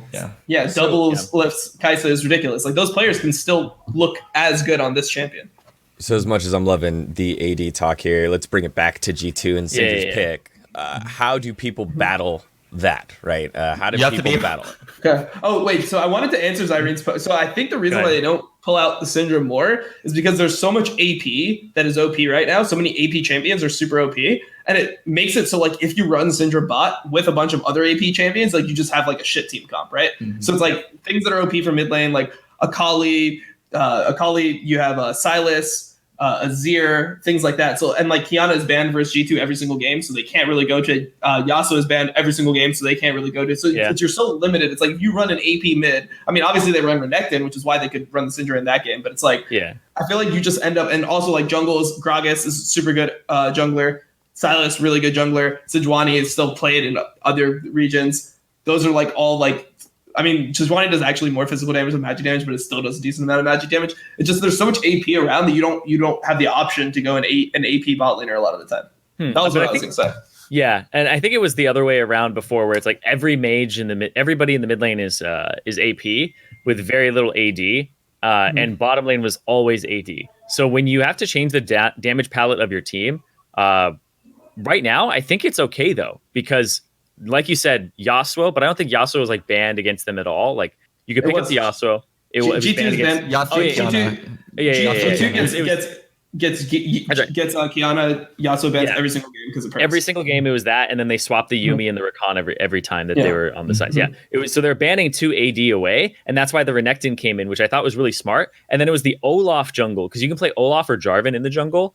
So they really did tunnel on setting up perks with this composition, because this is one of those ones where you look at it afterwards and you go, holy shit, they were trying to get this kind of like from the start, right? Where they just had everything. You're like, it's like somebody's playing Tetris. You're like, what the fuck are they doing? And then all of a sudden that piece comes down. You're like, holy shit.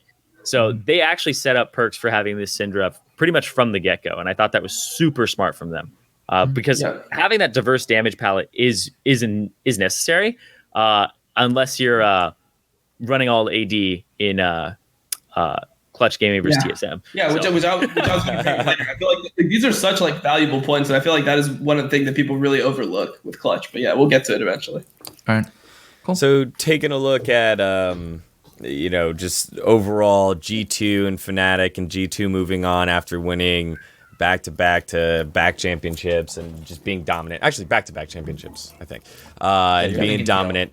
We had a call. We had a call from one of our casters. The winning moment is always a hype moment, and you sometimes get lost in it.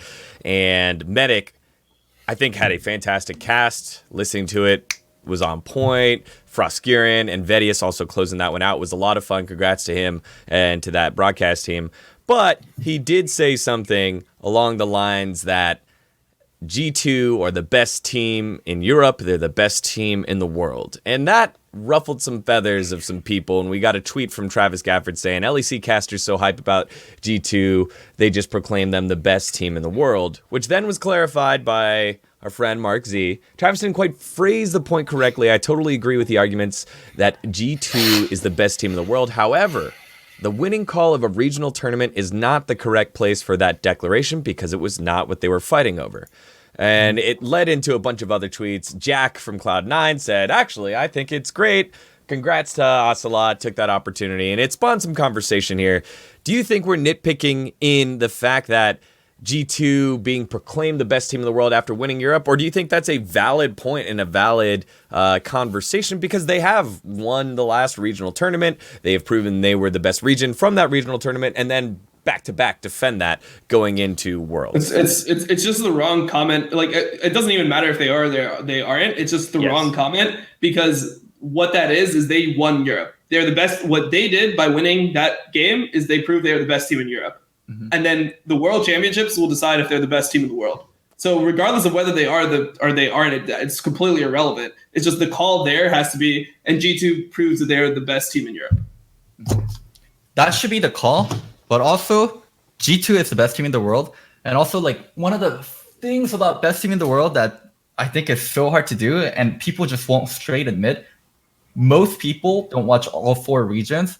And it is so hard for, like, analysts and coaches and players and people with full-time jobs that aren't based around just watching games to watch all 4 regions, like, religiously. So when people say best team in the world, like, you don't watch all regions. You just can't know. Like, you can never know, because, like, you don't know how good LCK or LPL really is. Like, how good is FunPlus? Like, how good is a team like FunPlus? Is FunPlus actually, like, insane? Like, I don't know. Like, it's region, dude.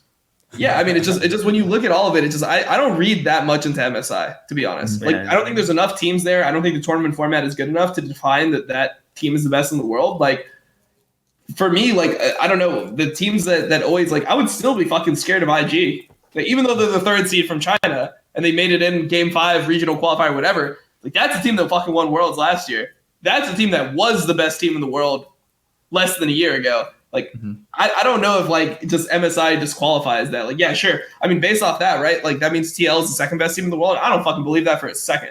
If I had to bet right now on who's going to win a series at Worlds, IG versus TL, I would still pick IG.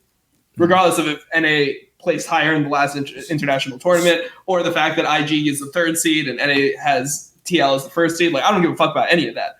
Like, IG is fucking scary. They could be the best team in the world still. Who knows? They didn't qualify as the 1st seed from China last Worlds, where they won the whole thing either. So, like, I don't know, man. Like, I would be fucking... I just don't think you can even make a judgment on who's the best team in the world. There's, like, no international play to, like, judge it off of.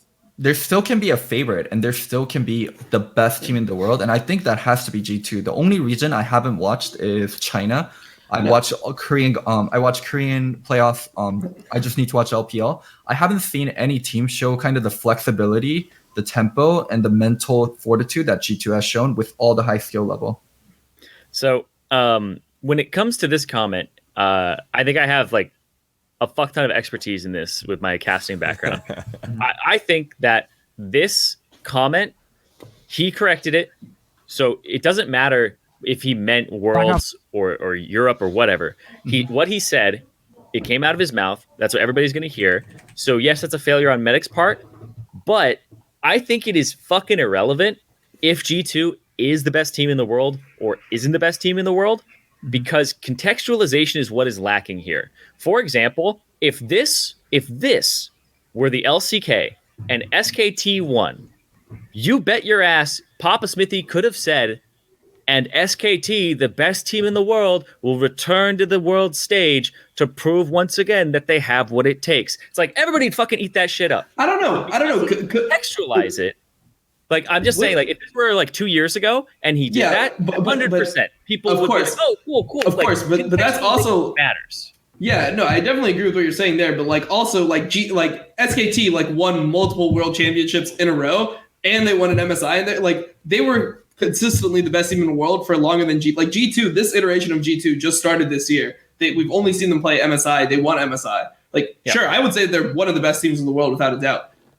SKT has so much history, and they had proven that they won so many times that I feel like they earned that title. Whereas G2 is I don't know. We'll see. We'll see if they're the best team in the world. They could be.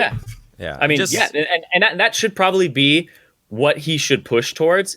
Is G2 had the chance to stand at the top at MSI, and now they have that chance to stand at the top of the Worlds or some shit, right? Whatever the fuck he wants to say. Your end game call is usually something you premeditate a little bit, just to know that you don't fuck it up, right? Mm-hmm. So, but I think that contextualization is what lacks here. If he were to make a comment about them being the best in the world, he said that's not what he meant. But if he did mean it, then he needed more context, is kind of my main point. Yeah, correct. And just to show everyone here, here's Medic's Twitter. Fluff the win a little, meant to say best team in Europe. What a series, though. So I thought it was a little bit of nitpicking, but also, did he actually have grounds to stand on there because they had won the most recent international tournament, and Loco and almost everyone's saying, if there was an argument that they were the best team, not a lot of people would have an issue with it. They wouldn't take issue with it. I don't think it's as clear cut as Dareen said about SKT, where if people say SKT's number one, 2 years ago, then it's hard to make an argument. You can make arguments about other teams being able to challenge G2, but if everyone was gun to the head, pick one team who's going to win Worlds, I think G2 would be a majority answer. I mean, I just don't even think it matters. Who the fuck cares what the caster says? Okay, maybe European caster. Maybe the European caster is a little bit biased towards Europe. Who the fuck cares? It's just it's so irrelevant to me. I wouldn't think twice. I'd be okay, Medic thinks he's the best team in the world. Yeah. That's all I take from it. I don't think that he has the authority to declare who the fucking best team in the world is. He's just some guy that casts, and that's what he thinks. Whatever. All right. Well, take us to the next topic. Glad we got to have. Thank you very much, Loco, for permission. Glad we got Mr. Chamberlain and Mark Z on the show with their tweets. That's tweet of the week, and we've been slacking a little bit on that, so we've got another tweet of the week for you later on. That leads us to, we'll stay in Europe, but slowly make our way to NA, talking about the Euro boot camp. So all the teams in NA have said they're going to be boot camping in Europe. And we have a residential expert being in NA, now boot camping in Europe. Dom, let us know your thoughts on the teams moving their boot camp instead of going to Korea to Europe. I mean, I don't know. I think it's probably good. I think it's probably the best time you could do it, because Europe, as a region, they have so many people tryharding. If you take away whatever, the solo queue is whatever. Obviously, if there's a lot of people here for Worlds, people are more willing to run it down. In Europe, they're just more hardcore like that. They don't give a fuck about their accounts, whatever. But I think if there's enough people here, it won't happen. When I was here the first time with TF Blade and Midbeast and Mo, we all got into it a little bit, but not so much that it seriously affected us as well. And even right now, I feel part of the reason why people run it down is because if for example, for me, I'm streaming and I'm probably the only English speaking person streaming at the times that I'm streaming in EUS solo queue. So I think that it's a good move overall. I think that the environment here is really good for players. The ping is super low. Most of the games are try hard. It's just that the problem is it's you either get a really try hard good game, or you get just disco nunu, right? There's just no in between. So well, what's the percentage of it? What's the percentage of it? Because no, it's not 50-50. I got people running it down 35 out of 200 games. So it's high, but it's also it was probably exceptionally high for me because I'm streaming, and then I at some point I stopped hiding queue, which was pretty much was telling people come on and fuck it at me, so yeah, I think that it'll be good for the players to play here, and I don't think it'll be I don't think the quality will go, and I think that Riot will start monitoring it more when all the world's players are here. Right now I think they don't really give a fuck, but I think that they don't want everyone complaining about the same shit, right? It sucks when you go on Twitter, right, and every single league content creator and players just talking about Season 9, right? They're just Season 9 fucking sucks. Fuck Season 9. What the fuck is Riot doing? Hopefully they start trying to avoid that, and they'll do that at Worlds. So What I wanted to ask from you, Loco, is how would that differ from a Korean boot camp from a European boot camp? Like, what is going to be a major difference other than the location? Well, one thing is regarding like inters. So Korea had this like really big problem with people that were given accounts. So when you want to play in Korea, you can't just play in Korea. You need to have a social security number. So you can't even straight make an account if you're not a Korean citizen, or you have to buy an account. So all the Chinese and all the non-Korean people from the West coming over needed to talk to Riot about getting accounts. So when they got accounts and they inted, and Korean pros complained about it, people got their accounts taken away really fucking quickly. And Riot became really strict about people inting with given accounts in Korea, and Koreans in general just don't int. So Korean server got cleaned up really quickly in terms of people inting. I hope what Dom says is true, and Riot does the same thing regarding people inting and gets that done. If not, then I mean, yeah, that's a huge point on whether or not that European bootcamp will be successful or how it's going to differ from Korea. Well, I mean, I think the good thing is that you just have so much availability of teams to scrim here. Whereas like I know when a bunch of NA teams went to Korea before, it was hard for them to get scrims with like the better Korean teams. So they would kind of just like end up like not having as much practice as they wanted, or they would just have lower quality practice than they wanted. I feel like Europe is there's just so much here for that people to like scrim. There's so much like quality practice here that I think regardless of how the solo queue environment is, I think they could probably get really good practice. I think that's in terms of scrimming here. I think that's a fantastic point in terms of time usage. But I wanted to go back to your point before, Loco. It was Riot that went out of their way to clean up the servers. Why don't you think that they're not doing that for EU, or do you see any issues that they might have doing that for EU? For Korea, you can't ban everyone. That's the issue with EU. For Korea, there's this guy named Homin. He's like their Riot rep for Korea. Just any kind of players that has to do stuff in Korea, like the Korean players or any kind of Western teams going to Korea, they talk through Homin. And when you talk to Homin, like things just got done really quickly from my experience and from other people that I worked with that talked to Homin. Like Homin just has been really professional, really fast to get stuff done for teams, really fast to just respond. I'm not saying NA player management doesn't do the same thing, but that was just the experience in terms of like mine and like other Korean pros and other Western teams that go over to Korea. Like they just had their ship done. Like they ran a really tight ship and they just did a great job. Yeah, I mean they could do that in Europe too, but like right now there's just no moderation is the problem. Like it's clear, like if you do everything that you're supposed to do, people do not get banned right now. Like I posted a clip on Twitter that got a total of like, I think over the two clips, it got about 100,000 views on the clip. I reported the guy in game. I showed it to my stream in front of 7,000 people. Multiple people on both teams reported this guy. He ran it down unironically straight into mid turret over and over again. And still he just kept on playing like nothing happened. Like there has to be just some level of moderation where at least the pro players, like they don't want to do it for content creators anymore. Cause obviously like Riot made their stance on content creation very clear last week, but yeah, they don't want to do the like special benefits for content creators anymore where like we can report directly to Riot and have it like be higher priority.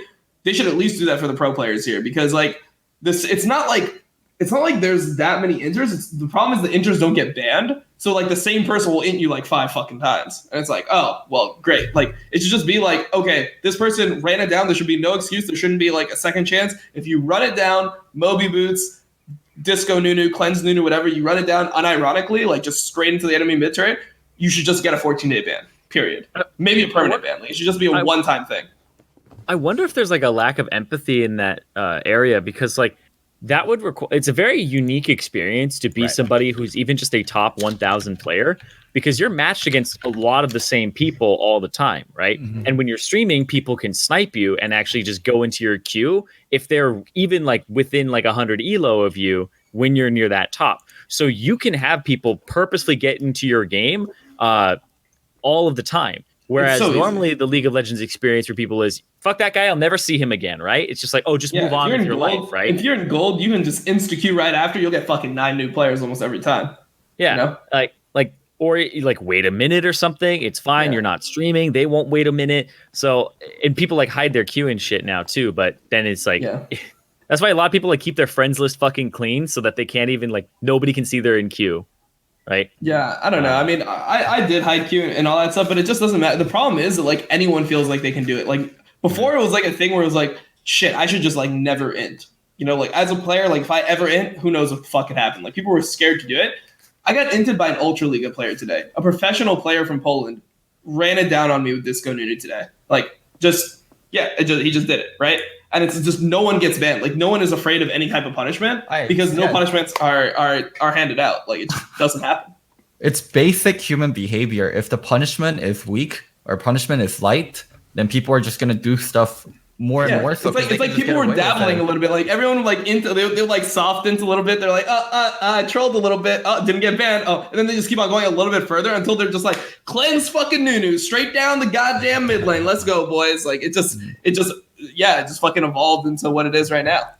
So what do you think, bringing it back on our NA teams heading on over there, what do you think the biggest hurdle will be for them? Is it just the inting? Like, what do you think they will have the most difficulty adjusting to? Well, one last point about inting, like if your kid is like acting up and then you go like, oh my gosh, what am I going to do with him? Well, boys will be boys. Or if your kid is acting up and you beat the shit out of him, like you break his computer, like you take away his allowance, like people learn different lessons depending on like the punishment that's given. Holy shit. You imply we should beat up Europe? Right now when people are inting, right? It's like, oh my goodness, people are inting. What are we going to do with them? I just use the report system, guys. Like that's currently what Riot's doing. Yeah, I mean, there needs to be punishment. The thing is like, we've talked about it before, but the fact that you can get banned so much easier for just typing one, like if you type KYS in game and somebody reports you for hate speech or whatever, and you get flagged, you just get insta banned. Like that is so much less relevant to like an actual high level player's experience. Like you could ask any player that's in Master or Challenger, I guarantee you they prefer somebody typing mean things to them than somebody running it down on them every time. Yep. Because at least you're not wasting hours of that person's time. You can't mute to enter. Just look away, man. Just look away. Look away Anyways, from mid back to Daniel's original question about NA teams and what they're going to struggle with in Europe and what would be the hardest. I mean, I would imagine facility, but TL, they're going to have their facility taken care of because they have a facility in Europe, the one that Dom's staying in right now. C9, I'm sure, like... facility is like the first thing. Like I remember the first time teams bootcamped in Europe, it was in Korea, excuse me. It was kind of meh because they just didn't know where to stay. They didn't know where to go to. Do you remember 2012 OGN when we bootcamped in Korea? We played in OGN. It was Dignitas and CLG. Did you ever come to? I know Hush. I went to the CLG house. They got like a house and they like set up random computers everywhere. No, we didn't know. That was when we had literally we were in hotel rooms. So they had 3 hotel rooms per team. So it was like you had 2 hotel rooms for the whole team to sleep, and then you had a third hotel room, which was just like a small Korean hotel room, just with 5 computers in it. That was your. There's a video of it somewhere. Yeah, I remember seeing that. Oh, so small. They need to get good facilities, and then I think getting scrims actually won't be a problem. Sure, like maybe not every team will get to Scrim G2, not every good team will get to Scrim Fnatic, but there's so many teams in Europe they can scrim from and that they can learn from.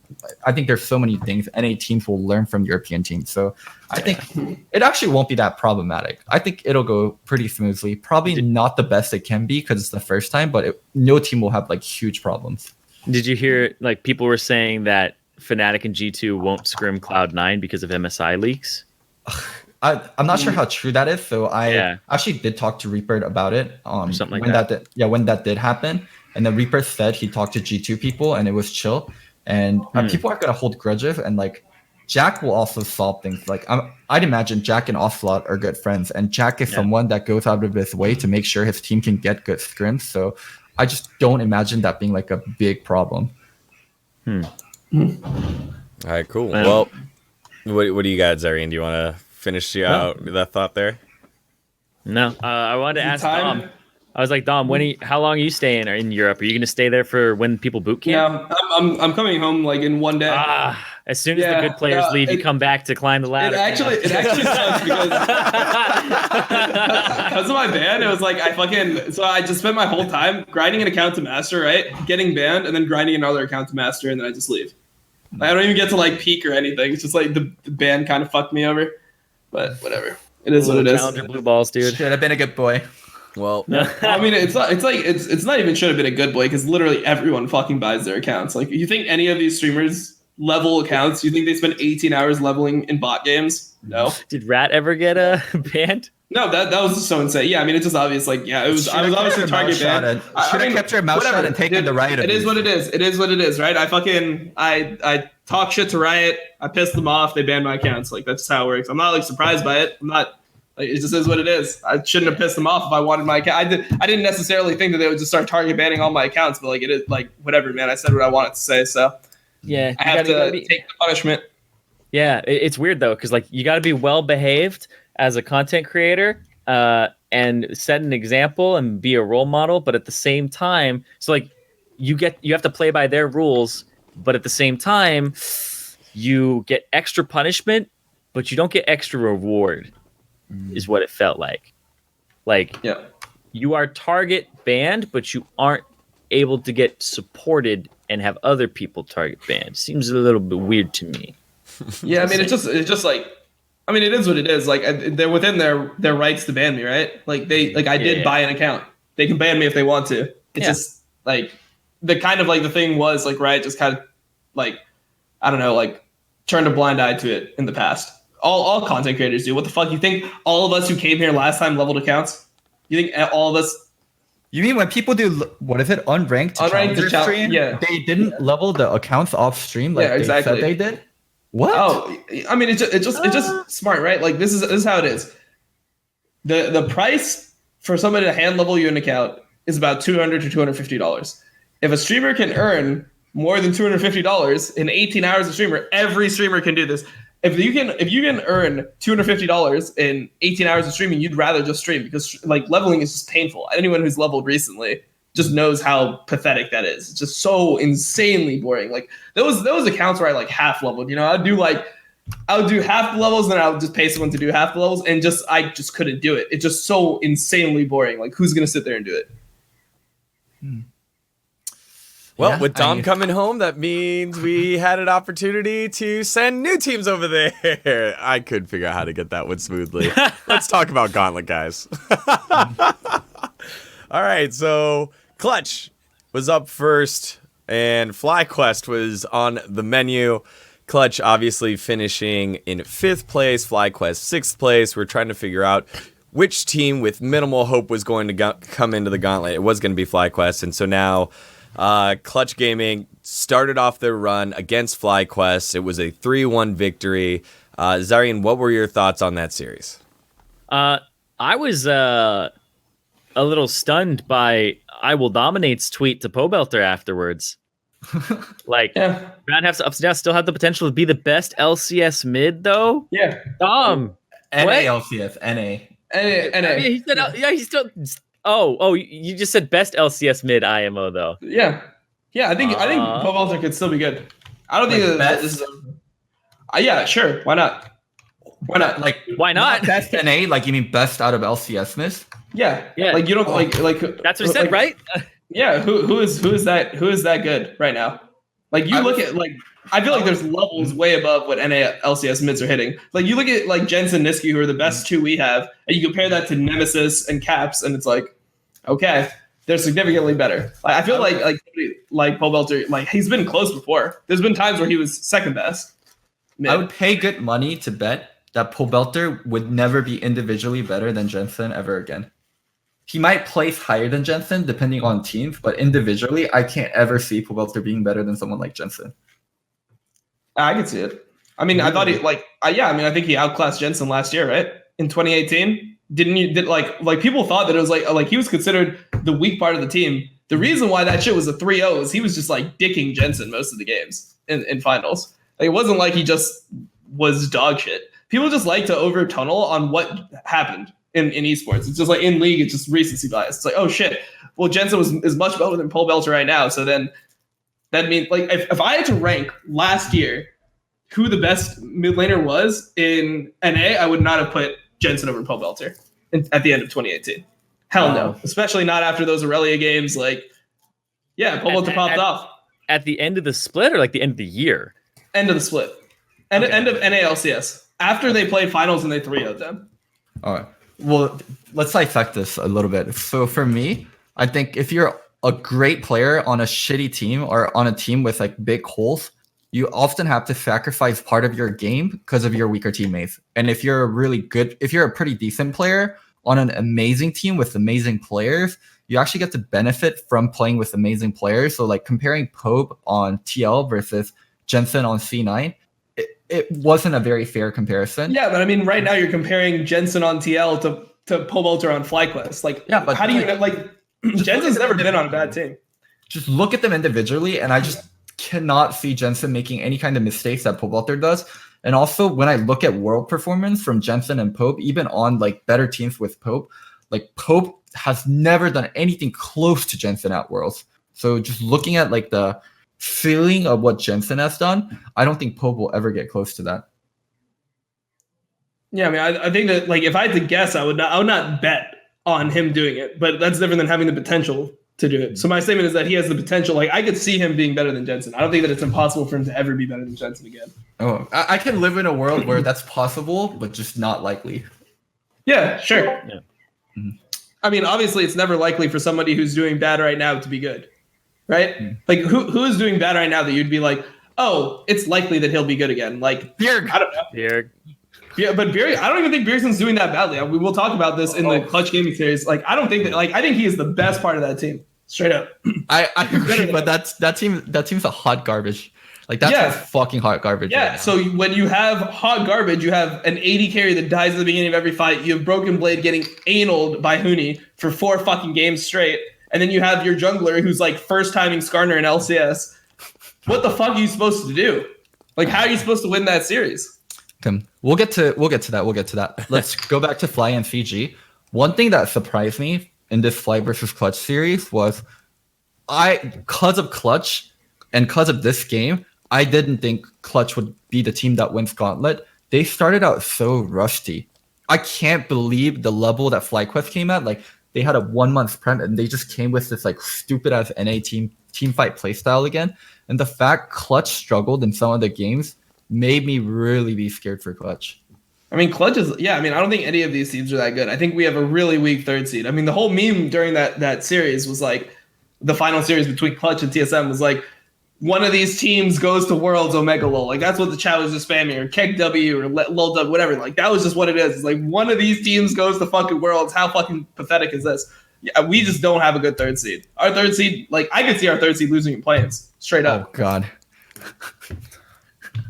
Going back to FlyQuest, what's your opinion, Zareen? Like, what do you think of the series? I just thought, like, Viper, I think he did a good job against Huni. I think he actually he was the best performing top laner up against Huni in the entire gauntlet, right? Mm-hmm. Which in this series, it didn't seem like a big deal, but as Huni like went on and then like Dom was saying, destroyed Broken Blade and stuff, I was looking back and being like, fuck, dude, Viper did really well. And when I watched that, I'm going, this guy, I'm excited to see what he does next year, but I wonder what happens with FlyQuest going into next year. I don't know if they'll make any changes, to be honest, because I mean, it might just go, hey, Wadid came in and like, things were looking a little bit better, but they ended a lot lower than they wanted to be. So, yeah, I mean, I think for FlyQuest, I don't know. I don't know how they feel about 80 carries, but like, I feel like they should try to go for like a different 80 carry, at least. I don't think the Wild Turtle is like that good anymore. I don't know what you would want to keep like him over like a young 80 carry that could potentially be better. Especially like if you like look at it. No. Well, I mean, if you just look at their team, right? Like they have. I tried to get Dom back. Or they have an import slot, right? Mm-hmm. Yeah. Import and AD. Wadid is even like, I think Wadid is also up for replacement. I think this team potentially they should look at they should keep Centauran for sure. And Viper, he's young enough where he's shown enough potential. I think they should keep Viper. Pobelter, I actually do think they have to take a look at, especially if they can get a good mid lane import. But other than those two, everyone can be replaced. Yeah. Is there a world where you go with a high-profile mid laner and you, or let's see, like a high potential new prospect foreign mid laner to come in and push Pobelter? Because it sounds like some of us think, and maybe FlyQuest think, that Pobe can be the guy if given the right tools, but then you have that, I guess, 100 Thieves type dichotomy of like, okay, we can play around with our roster a little bit. We have flexibility in our bot lane and which bot lane replacements we use, and also have a mid lane replacement. So you almost carry like 3 imports. It depends on their aspirations as a team. FlyQuest isn't a championship aspiration team right now. They definitely aren't showing it with their roster. So everyone will talk about, I'm sure Nick will fucking call me out and he'll be like, what do you mean? Like, we want to win championships. We're here to win championships. Like, that's fucking bullshit unless like you spend the money on your roster and you're actually getting placements where people will talk about you in terms of like an actual champion. Like right now, FlyQuest isn't that team. And if they don't have championship aspirations, and I completely understand like the financial aspect of bringing over people and trying to compete when there's teams like 100, or when there's teams like TL right now, teams like Cloud9 right now, it's so hard to compete for championship versus Double Lift, Jensen, Impact, X Smithy, Core JJ. So they might just go the budget route next year. Then I can understand. But if they have championship aspirations, then fuck yeah, go for those young European mid laners. Well, just to counter that argument just a bit, 100 Thieves had championship aspirations and they went ahead and spent big, and I think FlyQuest also doesn't want to end up like what 100 Thieves did this season. Of course, they don't want to end up like that, but 100 Thieves is a team with championship aspirations. They're spending championship aspiration money. You can't say the same thing about FlyQuest. Sure, like when you risk stuff, it can go badly, but you're not even in the game if you aren't risking. And FlyQuest isn't even in the game of, are they a championship team? They're just not at the moment. That's slightly disagree again, just because we have the gauntlet teams up here. And 100 Thieves is nowhere to be found. Results based, like, hey, 100, like FlyQuest tried their specific way. They thought this was the roster, and I agree with you. Don't get me wrong. I agree with you that they need to make some moves, but I don't think that because they're not splashing out championship roster type money doesn't mean that they're not championship aspirations here. I think that's where I'm coming from. Well, I mean, yeah, aspiration until you actually open your wallet. Like, yeah, you don't have those aspirations. Like, that's useless. All the talk you fucking want. Dude, but that's like you spend the money. Like, you're not even in the game. That's like Logo saying, oh, he wants to be rank 1 NA in League of Legends, and then he plays League like 2 hours a day, and then watches VODs like mostly. It's like, what the fuck? Like, how? Like, okay, I'm sure everyone wants to like win a championship. I'm sure FlyQuest doesn't want to lose, but like, how committed are they? And yeah. I don't know. It just doesn't seem very committed at all. Well, like, I mean, I think that they want. I think that the split that they had before this one, the spring split, I think that was like ideal for FlyQuest. It's like, shit, we got 4th with this. Great, do it every split. Like, I think that's where they want to be, spending low but getting like decent results. Yeah, but I'm a play a little devil's advocate here and have like a defeatist mindset from the get-go and say, you know, if everybody spends championship aspiration money, there's still only one champion. Mm-hmm. So you have like 9 losers, potentially like 7 or 6 losers. So you have to build your org and your brand on something that isn't just winning.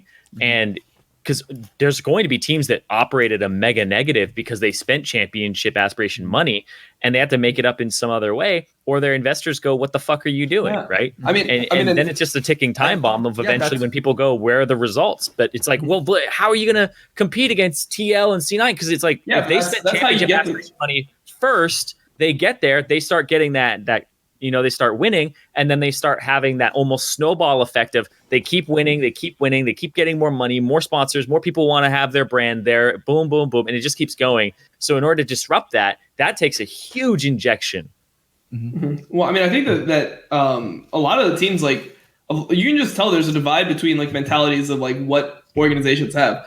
Like Clutch, for example, right? They're experiencing a lot of like hype right now, and they're getting the results that I guess they want. And that's a team that I honestly believe, like, even though they had a fucked up plan to begin with, they actually did have championship aspirations, and it's obvious by like the people that they picked up. Like, Huni is one of the best played players in the entire league, and like by committing to a player like that, shit, you might not get a championship. Maybe he's not good enough to carry you to the championship, but you at least get a Worlds out of it. You know, like it just depends on like what you're okay with. Are you okay having championship aspirations and going to World, not being a champion, but going to Worlds, or is that like not worth it to you? Is it like, oh shit, if we're gonna have to spend championship type money to get to Worlds, is that not worth it? Okay, it's not worth it. Then fuck it, I'm just gonna play for like new rookies.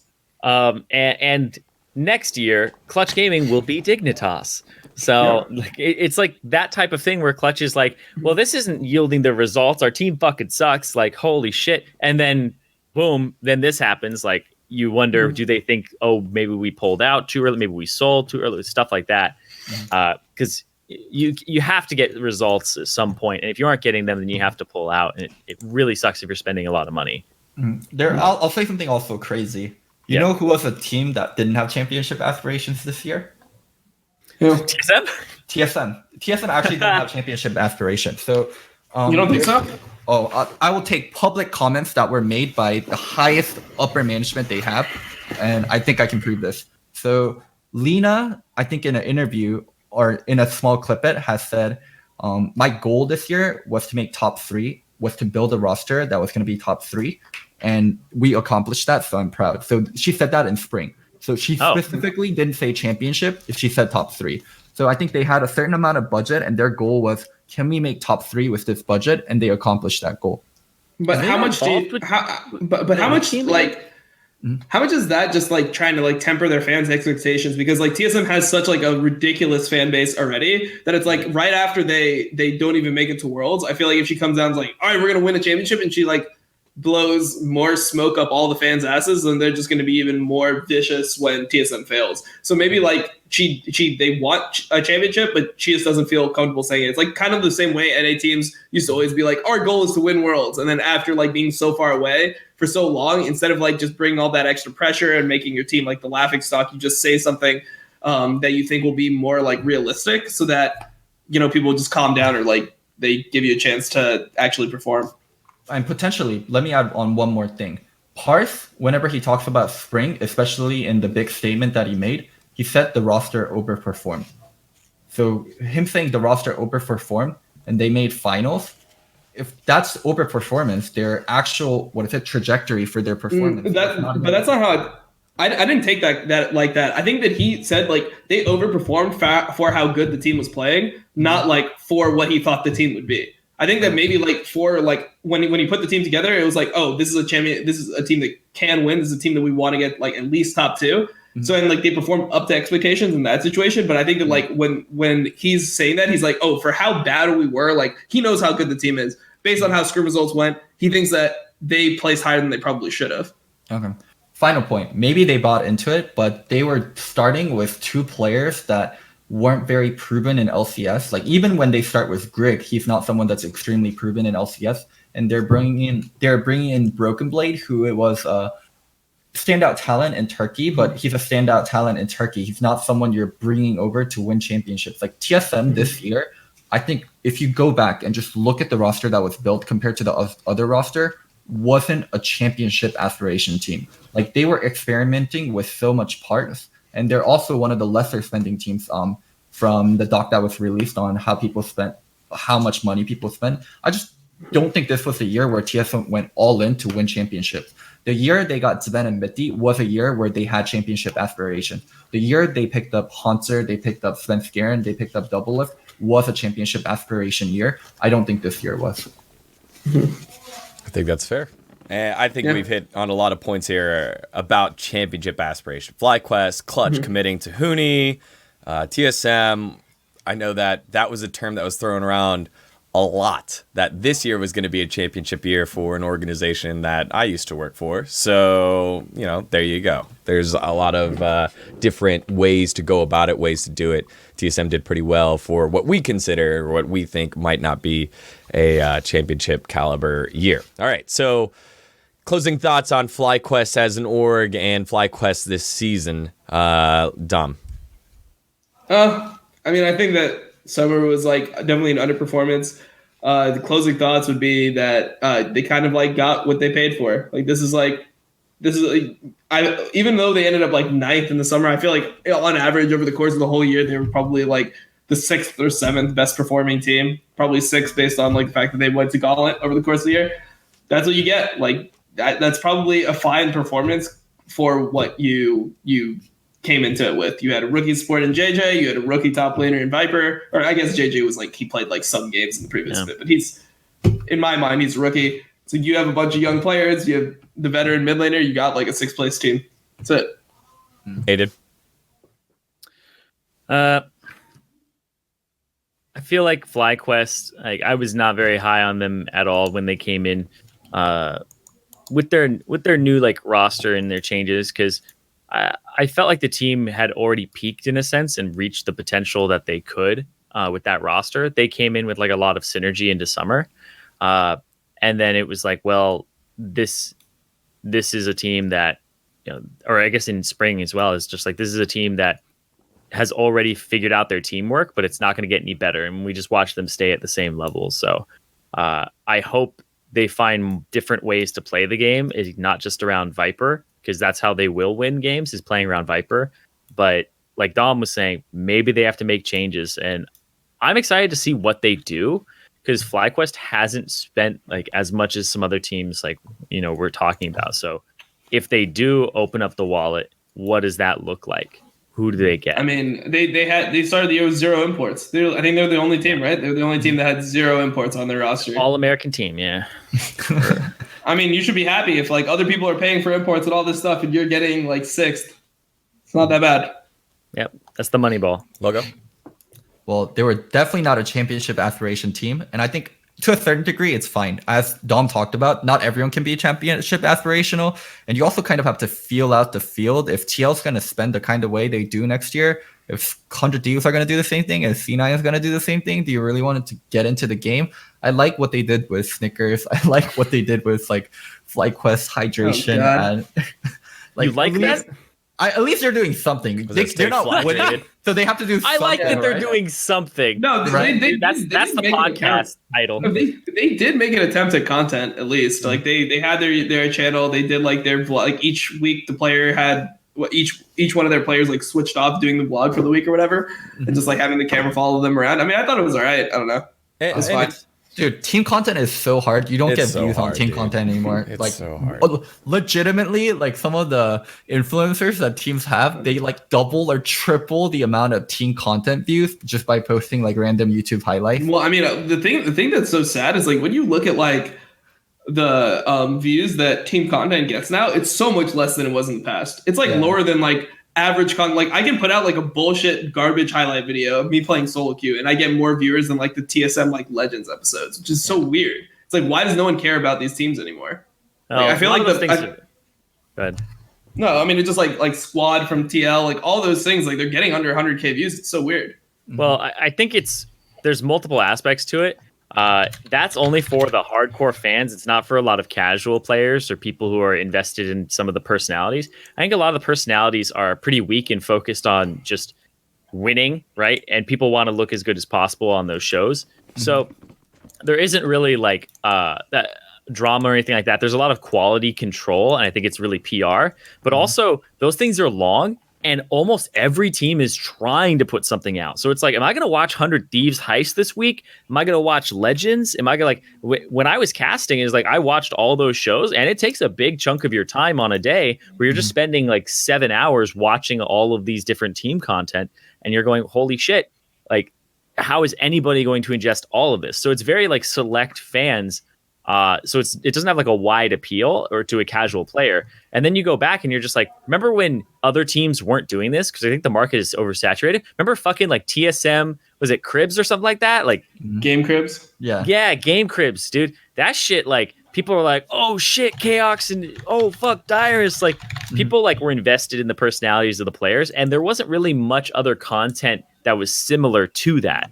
So I think it's just oversaturation now, and everybody's doing the same thing. I'll watch fucking Squad, and then I'll go watch the TSM Legends, and I'm just like, God, when did I swap over? They seem like the exact same fucking thing. Like, it's like, okay, like it's produced almost the same way. Like everybody's following the same formula. It's like when I watch a YouTube highlight video now, it's like every editor does like the black and white pause. Omae wa mo shinderu nani. It's like every edit's the fucking same, you know? So that's what I think is the big thing. Is you've seen one, you've seen them all.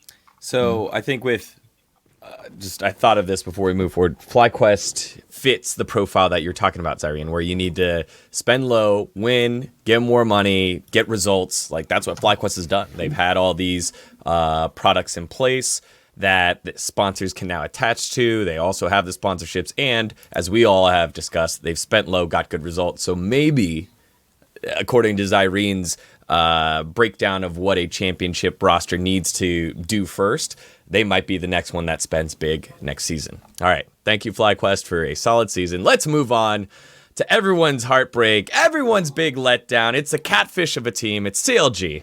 Weldon came on in, feeling high. I think he did a solid job coaching him up in the finals. In the third place match at the finals. Beat Clutch Gaming and earned this fourth place spot. However, they too fell to the hands of Clutch Gaming, Kiana, and I'm not exactly sure where to point this one. Loco, help me out here with CLG and Clutch. Ruin got fucked. Like Ruin just got fucked this entire series. I mean, Huni is like playing, like you can tell that Huni is playing like Huni again, which is I think huge. I feel like that's the biggest thing about Clutch. Like Cody Sun's playing well.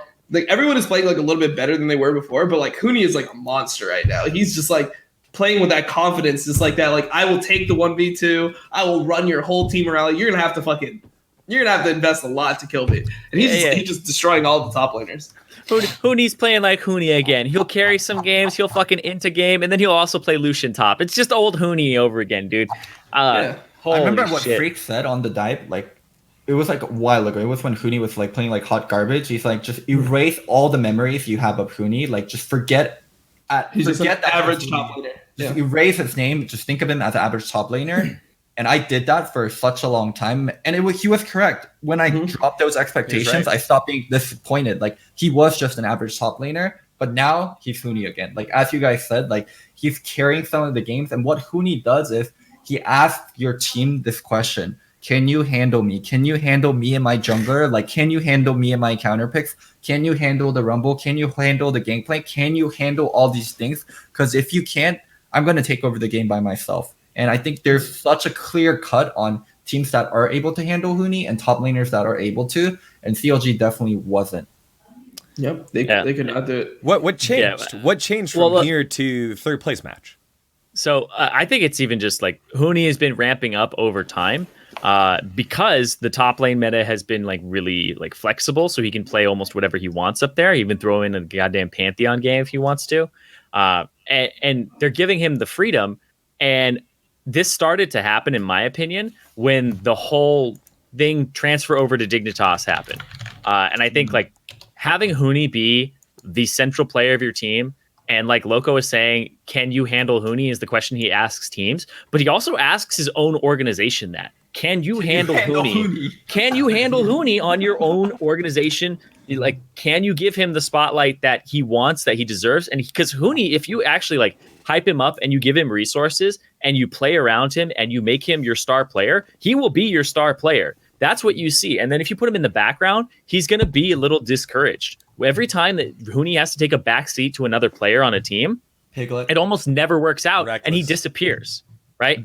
Like, and even just like SKT, those types of things, right? He'll like slowly disappear because he's not like in the spotlight doing the hola from years ago.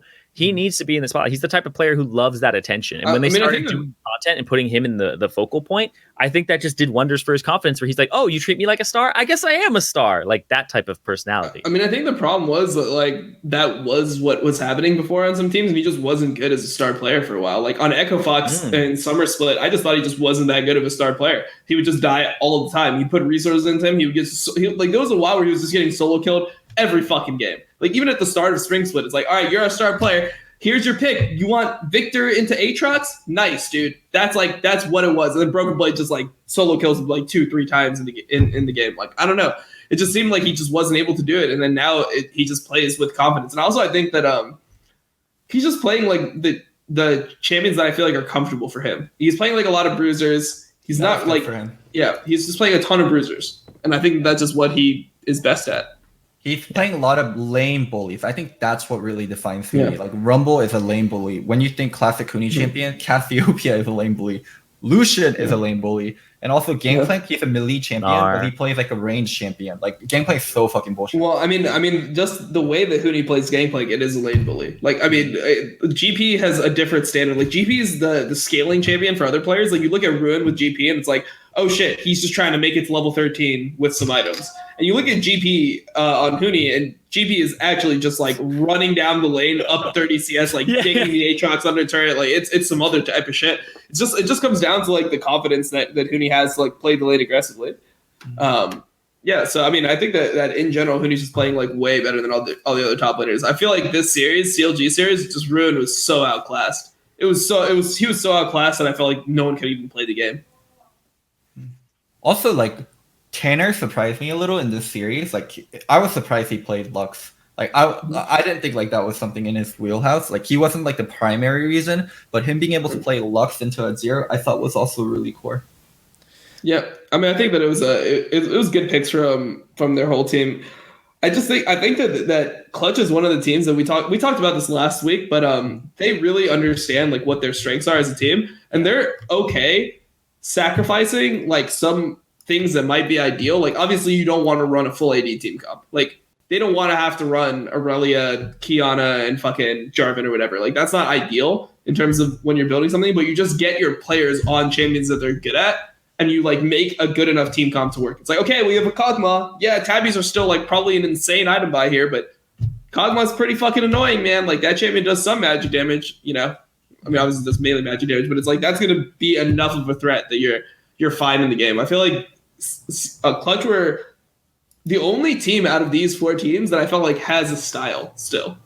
You know, like CLG, FlyQuest, TSM, it's like I don't even know what their style is, right? Like, I mean, obviously their style is losing, but I mean, like in terms of like, what they're actually doing in the game, like I don't know what the fuck what they're going for. Yeah. Whereas Clutch, like you know what you're getting into when you watch a Clutch game.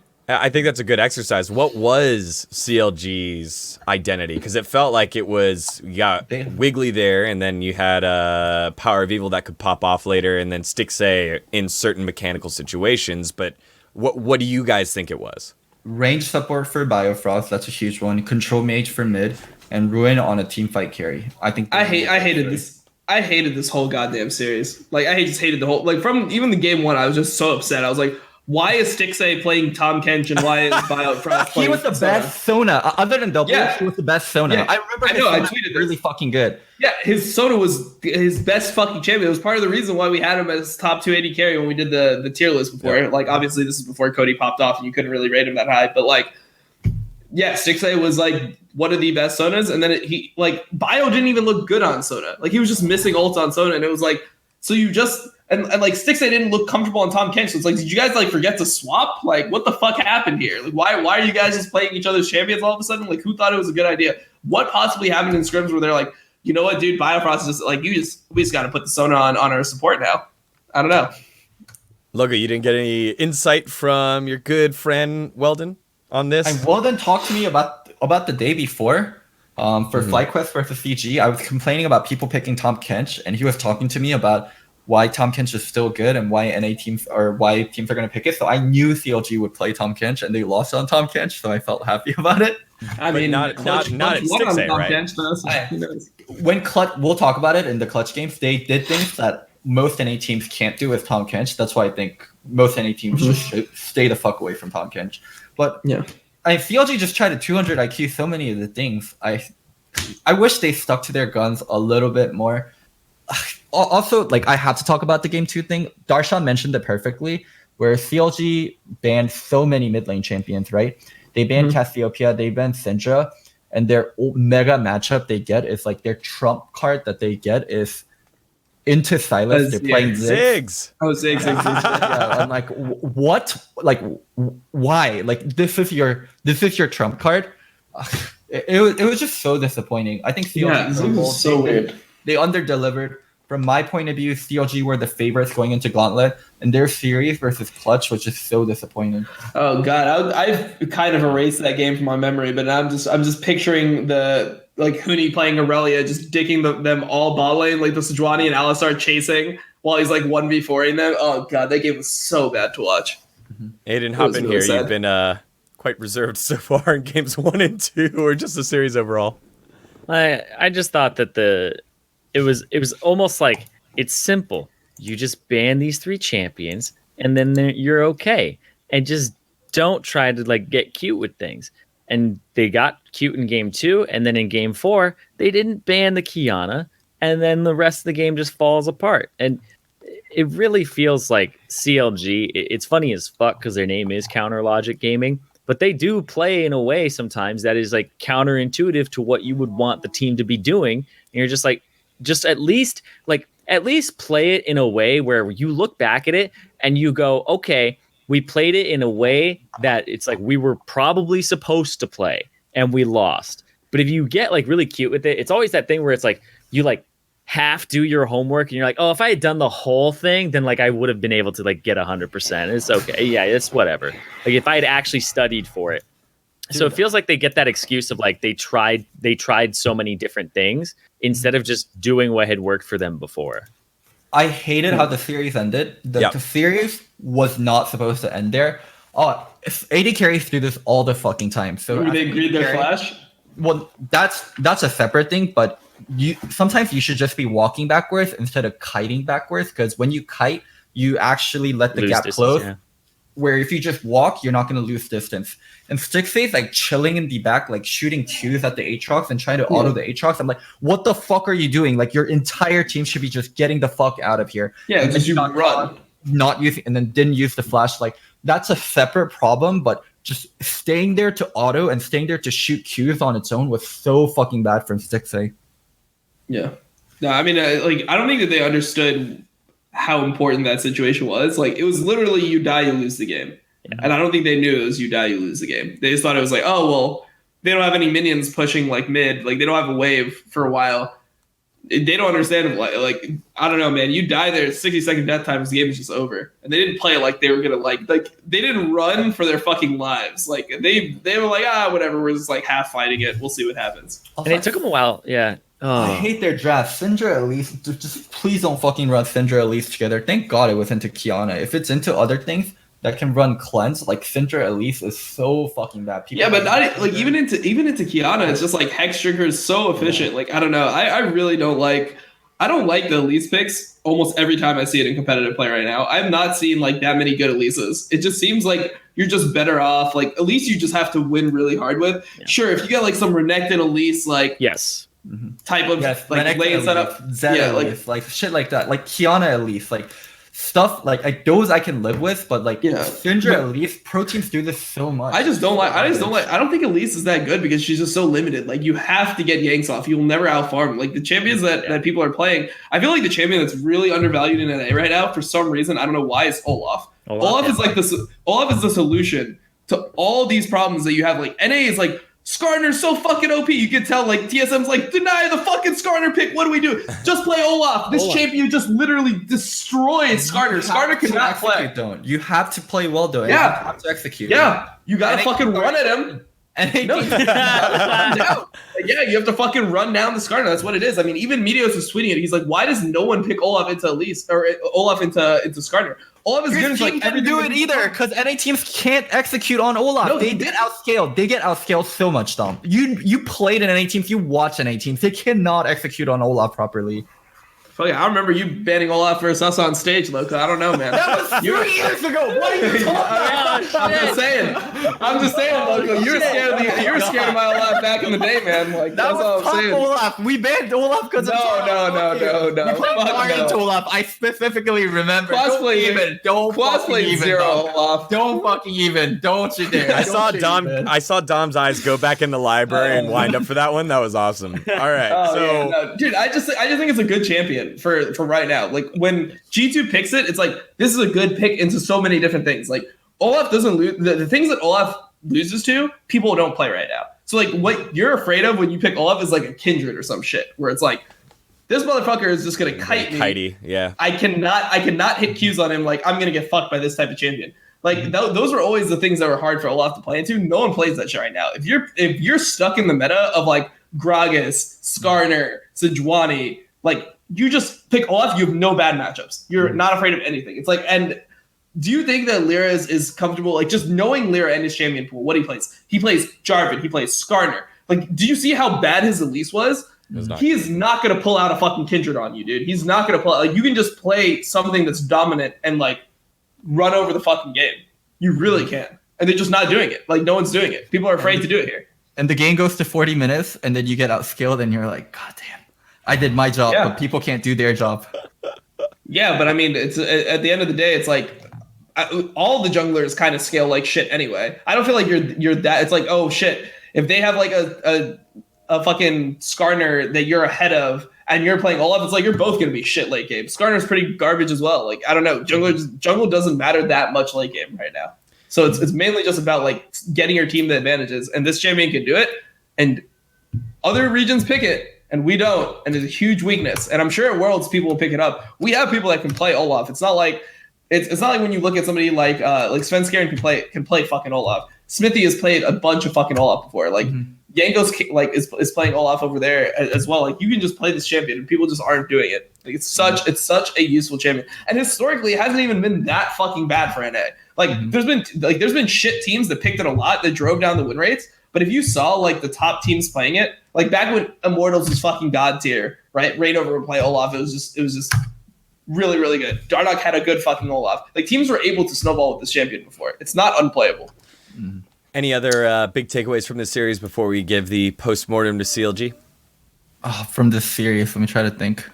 CLG versus Clutch. Yeah, I mean, you hit the letting Kiana get through. You hit what the hell was Tom Kench doing? My biggest takeaway is that Ruin is not the player we thought he was at the beginning of the split. No, like, Ruin is not the player that Weldon told us he was. That's what's true. Not even what we saw. He was super consistent before. He was just the guy that was never gonna win, never gonna get behind, show up at the right times, and be like solid. He was just a solid top laner.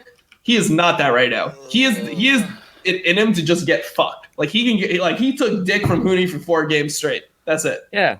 Like, when I was watching him early, I said that he's the guy who, like, he's never going to get resources. He probably has a disconnect with the team because it's 4 players on CLG and then Ruin, and he's just up there. And when he's going up against Huni, who's probably like the worst fucking player in the league to play against because he gets resources, like, Ruin has to become like not impact light, but he has to become like impact on crack to like deal with Huni by himself.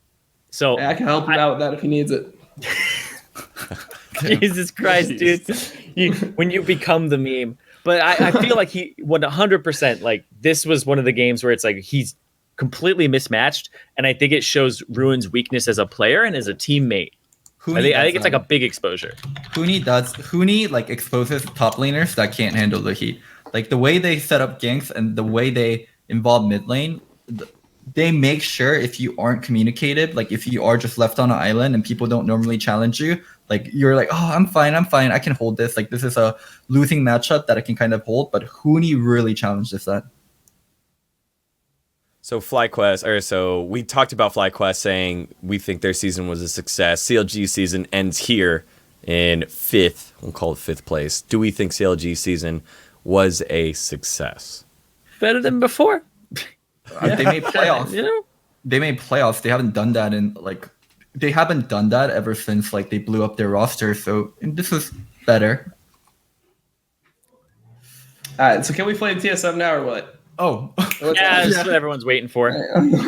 let's go. All right. So yeah, TSM played really well. It's a great series from them. I feel like there's not many takeaways from that. I think we'll wait for next year. It's all good. So Clutch prevented TSM from achieving their goal of being top 3 and going to Worlds. The reverse sweep, it was fantastic. It was must-watch Twitch, must-watch TV. TSM going up 0-2 with rookie jungler Spica. Everyone on this podcast about to eat their words, and I bet social media was ready to fire the tweet supporting Spica. However, things had a turn. Everything flipped on its head, and Clutch take it back 3-0 to finish 3-2. Guys, what happened? What happened here? Dom, you take it away. I just think that they made the wrong decision when it came to junglers. Like, Spica looked like a fucking rookie in this playoff series. Like, he just looked like he didn't know what to do.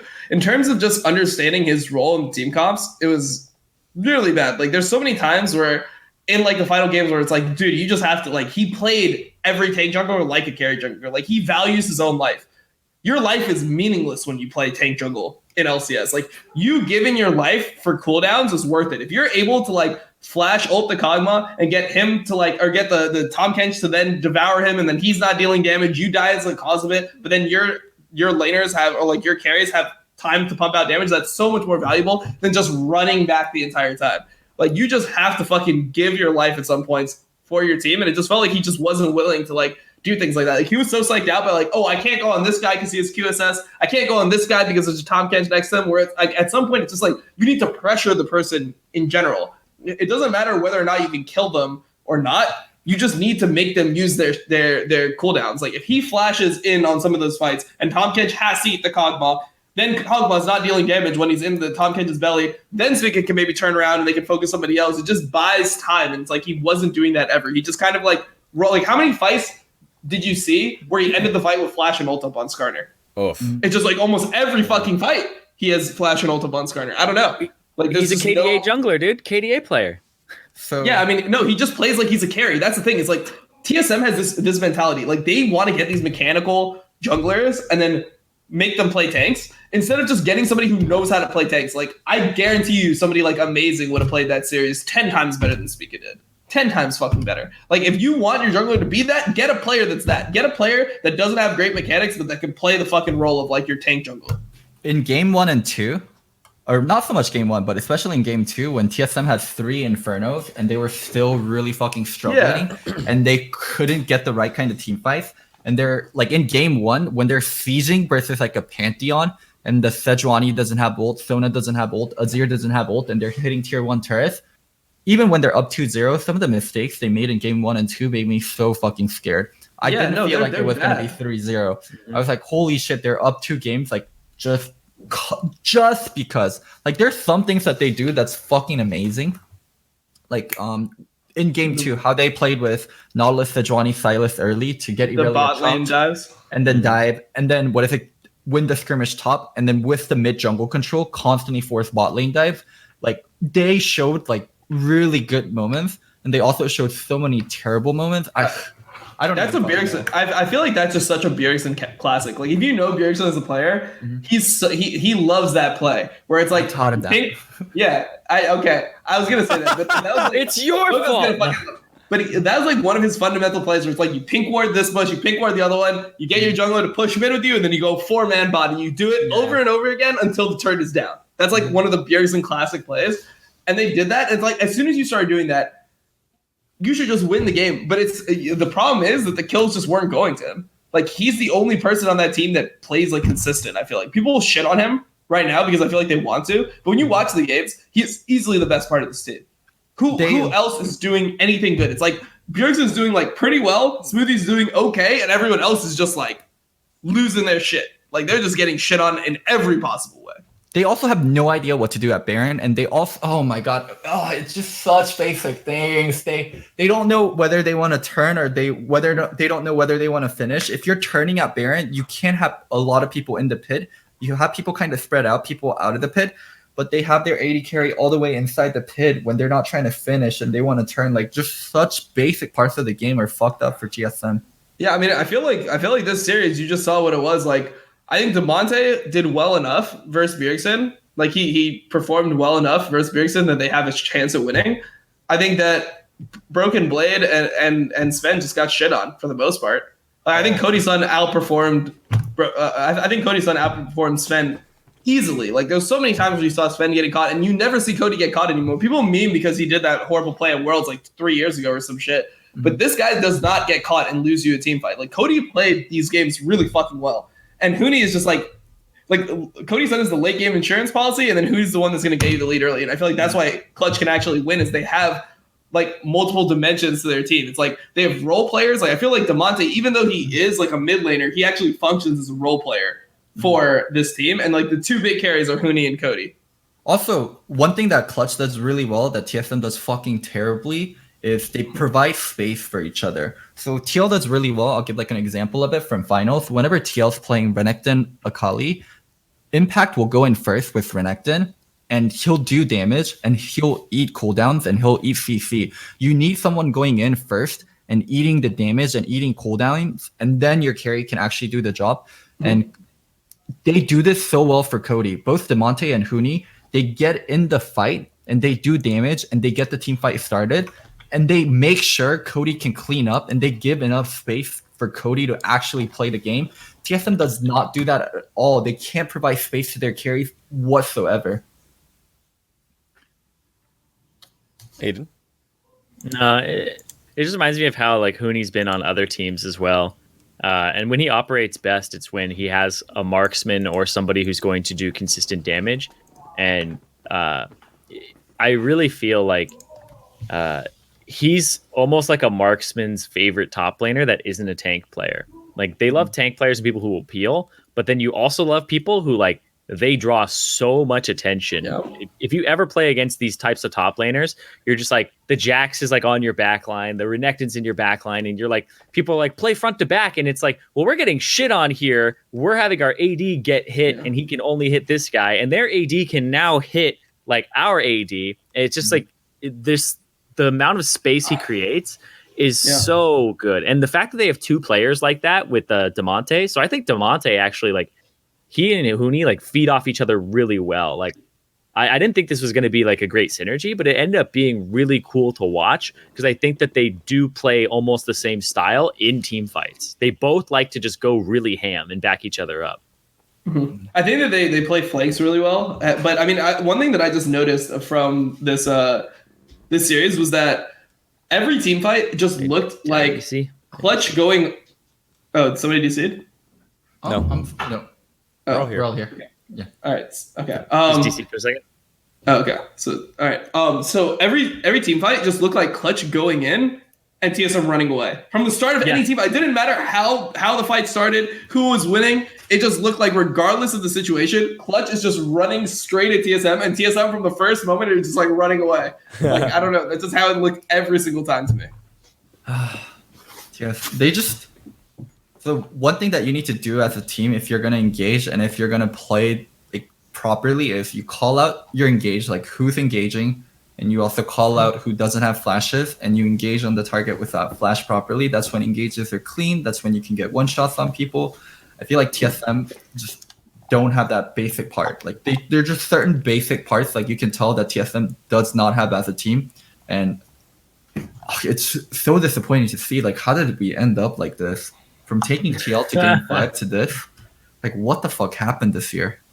I mean, you replaced your jungler. You had this internal team drama that apparently didn't happen. I mean, I don't know. It's fucking crazy that they ended up going with Spica, but yeah, I mean, this is how it looked. I guess he was just a better player. No, I mean that's what it is. It's just like okay, well, I mean, I guess you guys just made a really terrible decision then. If that was the case, you guys made a really terrible decision. If you go on TSM subreddit, anytime our show is posted, it has the quotation marks. It has the tag misleading. Really? Really? It has the tag misleading from the mods anytime our show is posted. Nice. Well, I mean, shit.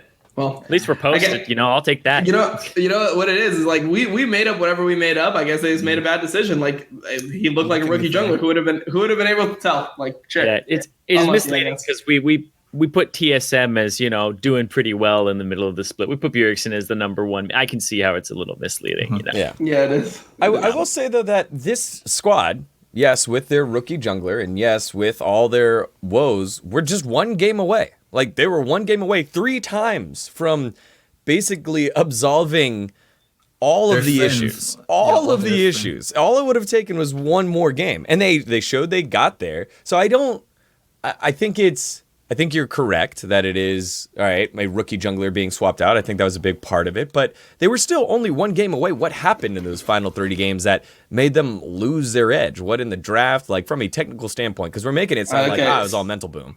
Their direction. Well, I mean, it's their mentality of like, what I don't understand is like, so many of their players just look so much different than what they used to be. Like part of the reason when people are like, oh, like Logo was bringing up, how did they go from game 5 spring finals to this? Well, like if you remember like how that series went in spring, Broken Blade was a huge threat. He's like solo killing impact. He's winning lane every game. He's like a dominant player. He looked like Huni did in this series against him. And it's like, when you have this player that's supposed to be good, he's supposed to be this mechanical prodigy. How come you're never giving them Aatrox and you're picking their Irelia into it? That's Broken Blade's champion, right? Like that is like one of his absolute best champions. That is one of his signature champions is Irelia.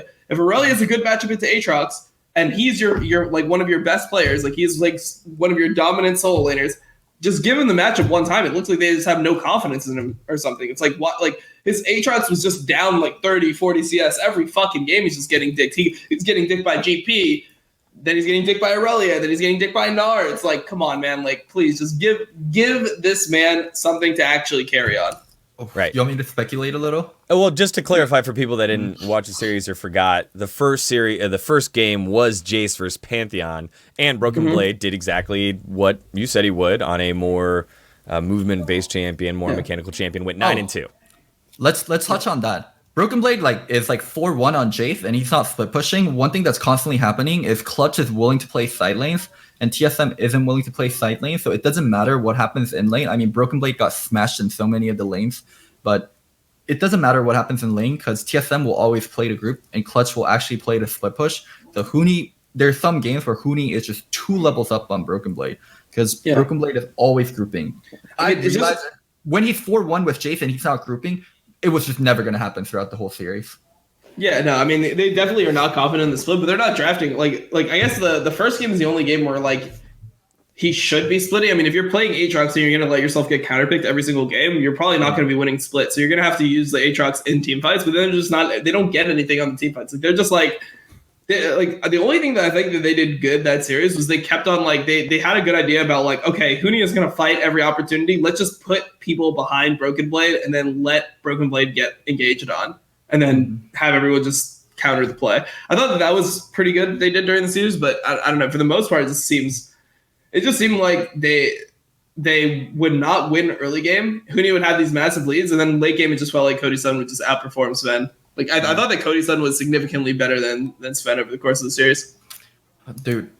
Okay, so there's 2 things we need to touch on. One is the Scrim drama. Before we touch on the Scrim drama, there's something I want to say. I'm pretty sure I'm correct. I don't have any kind of inside misleading tag. Here we go. Here we go. This is why. I don't have any kind of inside information, but here's my guess.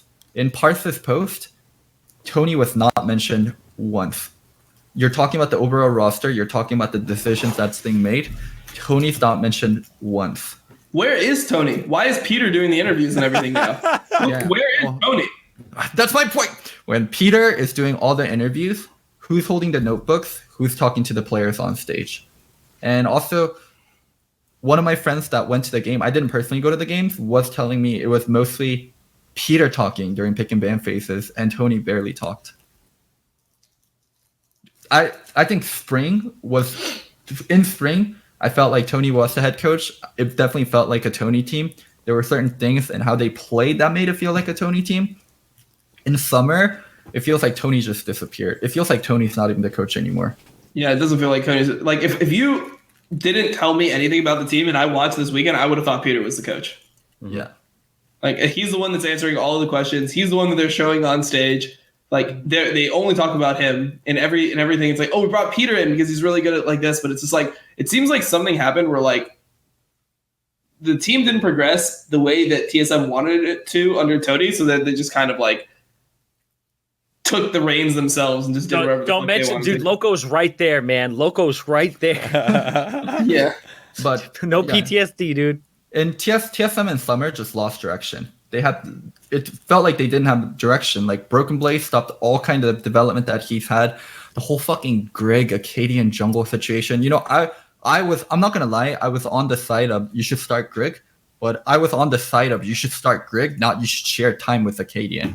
My preference would have been Greg starting, Acadian starting, and my least favorite was Acadian and Greg splitting time. And I guess there was a fourth option. Acadian and Greg split time throughout the whole of summer, and then a rookie jungler comes in last second. I guess that wasn't even an option for me. I don't know, man. It's so weird to me. It's just like I don't know. Like I mean, obviously we have the inside information to understand like the context behind the decision. But even if like that is the thing, it's like that really the point where you had to like you couldn't talk it out. You couldn't just have your like little like drama like sorted. You really had to go to like this rookie jungler that like you know that it's not going to be good. like putting somebody under that much like pressure. Rookie jungler, I mean, it would be different if it was like his play style. Like if it was like a Dardock who like showed he could play everything. But Spica is like, he's the guy that played like Nidalee and Camille and stuff. Like why is he suddenly the guy who's gonna win you the game as a tank player? Like he doesn't play those champions, man. You know what I'm most curious about is why not just go with Grig? Like if you wanted a tank jungler that's passive, that's just gonna listen to people, and if there was drama between Acadian and Zben, why not just go with Grig? If Grig because he's actually playing top lane now. He's playing top lane in the Academy League. Yeah, and he completely forgot how to play jungle. There's no way for him to remember that ever to possibly do that. And there are no examples of any teams in the West, possibly some of the best teams in the world, that could have other people role swap. So that's why you can't use Grig. I don't know. Just use Grig. Like, what does Spica do so much better that you wanted to play Spica over Grig? Oh, I don't know, dude. Yeah, no, I mean it's definitely weird, but I mean it just feels like that team was like doomed. Like it just seemed like as soon as like season or as soon as week 9 happened, and they're like, all right, and Acadian's out, and now we're using Spica for the rest of our time, and like they had all this like internal drama that certain people leaked, whatever. Like it just seemed like as soon as like they got together, like just their statements and everything, they just seemed like a team that's just trying to go next season. Mm-hmm. So let's go to the Scrim drama. So, apparently, TSM canceled scrims on Clutch. Initially, they didn't say why. So Demonte said they got shit on in the first set, and then they had like 3 days of scrim scheduled, and they canceled all of them. Mm-hmm. So Peter proudly comes up in the interview, and he's like smiling, like he's just being Peter. Peter's actually really sweet and really nice, but he's also really naive. And Peter's a kind boy. I think they were up a game, or they were up 2-0, and then like he's doing the interview, and then Ovly asked him about the scrim drama, like why did you cancel? And then Peter's like, oh, we shit on them so fucking hard that it wasn't worth scrimming. I'm like, oh my god, Peter, just you can say that after the series is over. This is not the right time to say it. He shot a shot. I mean, I think that's just like normal though. Like from knowing like if so TSM like in their mind, right? Clutch is going to be the team that they most likely face at the end of the gauntlet, right? Like that's what they think, at least. Unless it wasn't, unless they thought it was CLG. Yeah, sure, but like just based on like what TSM's mindset was, like the team that was looking the hottest, even though CLG beat Clutch in the 3rd, 4th place match, which doesn't really matter that much. I mean, one team had to play an extra best of 5, but it felt like Clutch was the hottest team, right? Like it was very likely that Clutch played in the finals. And if you think you're that much better than a team, why would you want to like practice against them and make them better right before you have to play against them in a big match? Like I feel like, yeah, it's BM. But I feel like if you care about winning, like who cares about being managed or whatever? If you care about winning and you think that Clutch is going to benefit more from scrimming you than you are from scrimming Clutch, like that's just what you do. Yeah, and I will say from experience, when teams cancel on you, they will give you just bullshit answers, and or not answer you at all, or go get daddy owner to come and speak for you instead. So that stuff does happen, and I'm not surprised. It's just kind of whack. So then people are saying, like, why do you schedule scrims in the first place? You schedule, well, that's because when you're scheduling the scrims, you don't know that the enemy team is as bad as they are. And you're scheduling them like two weeks in advance, 2 or 3 weeks in advance. So in your mindset, you're like, oh, this team is probably going to be really good. We can probably learn from scrimming them. And then when you play versus them in scrims, and you're like, oh, either this team is like trolling really hard and they're not taking the scrims seriously because they're just trying to like learn what we do. They want to like learn about our drafts, and they're just going to like kind of like bullshit the scrim just so they have insight into us. Or the other option is that the other team just sucks and they do a bunch of fundamental things wrong, and you're just going to be teaching them so much that you're going to be hurting yourselves in the long run. Like once you get that first scrim experience and you're like, this is probably what the scrims are going to go like for the rest of the week, that's when you make your decision where it's like, okay, this is probably not beneficial to our team. We're not going to learn as much as them. They're benefiting more than us. We're afraid of helping them out too much. Let's just call it now. Yeah. They might be afraid of like helping Clutch in the gauntlet, but I also know from experience and talking to a lot of teams about when you scrim against Huni and a Huni team, it only prepares you for Huni and a Huni team. So if you're like thinking you're going to go up against CLG or a different team, like scrimming against Huni does shit for you because it's like they just play so fucking differently than any other team Because like scrimming against TL might help you for playing against CLG. Scrimming against, Cloud9 might help you for playing against TL a little bit. But if you scrim against a Huni team, even back in the day with Immortals, it doesn't fucking prepare you for shit. It just prepares you for the next time you play Huni. That's literally what I've been told by multiple teams. And why sometimes they're just like, it's not really worth it to scrim against them. But here, since they were an opponent that you could potentially face in 2 days, I do think that is a short-sighted thing from them. But I can see kind of the logic behind it. They don't want to help them, but also it doesn't help them. It doesn't help TSM prepare for different opponents. Well, I think a part of their mentality also is like, if you want to like go down it, like obviously this stuff is considered bad mannered, but if you're going for like purely what is the best thing to win, if you book the scrims with Clutch and then you cancel them, you fuck them over, they don't get that much practice, and you have an academy team that's actually probably more worth scrimming in your mind. So it's like, we'll get better practice. We'll get better practice ourselves, and we're fucking them over at the same time. So it's like, it's good in both ways. Also, like, I really didn't understand when I was working for TSM, and even right after, I didn't understand, like, why are there so much haters? Like, but now, like, I really get it. Like, oh my God, the team is so easy to hate from an outside perspective. And also, like, Peter had to read the room, and he had to understand, like, what the public perception of TSM was. So, oh my God, God damn, like, I cannot believe, like, Peter actually said that in the interview. I'm like, Peter, you have to read the room. I made similar mistakes before, but I mean, the thing that I don't hate about it, I don't mind when people say that type of stuff when at least they're honest. Like, I don't think that like he was giving us a real answer. That is what happened in their mind. Like, whether it's right or wrong, like, sure, you can like hate them for it or whatever. Like, that is what actually happened. And trust me, other teams have done the same thing before. They just haven't been as like blatant about it or as blunt with their delivery of it. Right. We've done, like, when I was on TL, we did that before. Like, that's just what people do.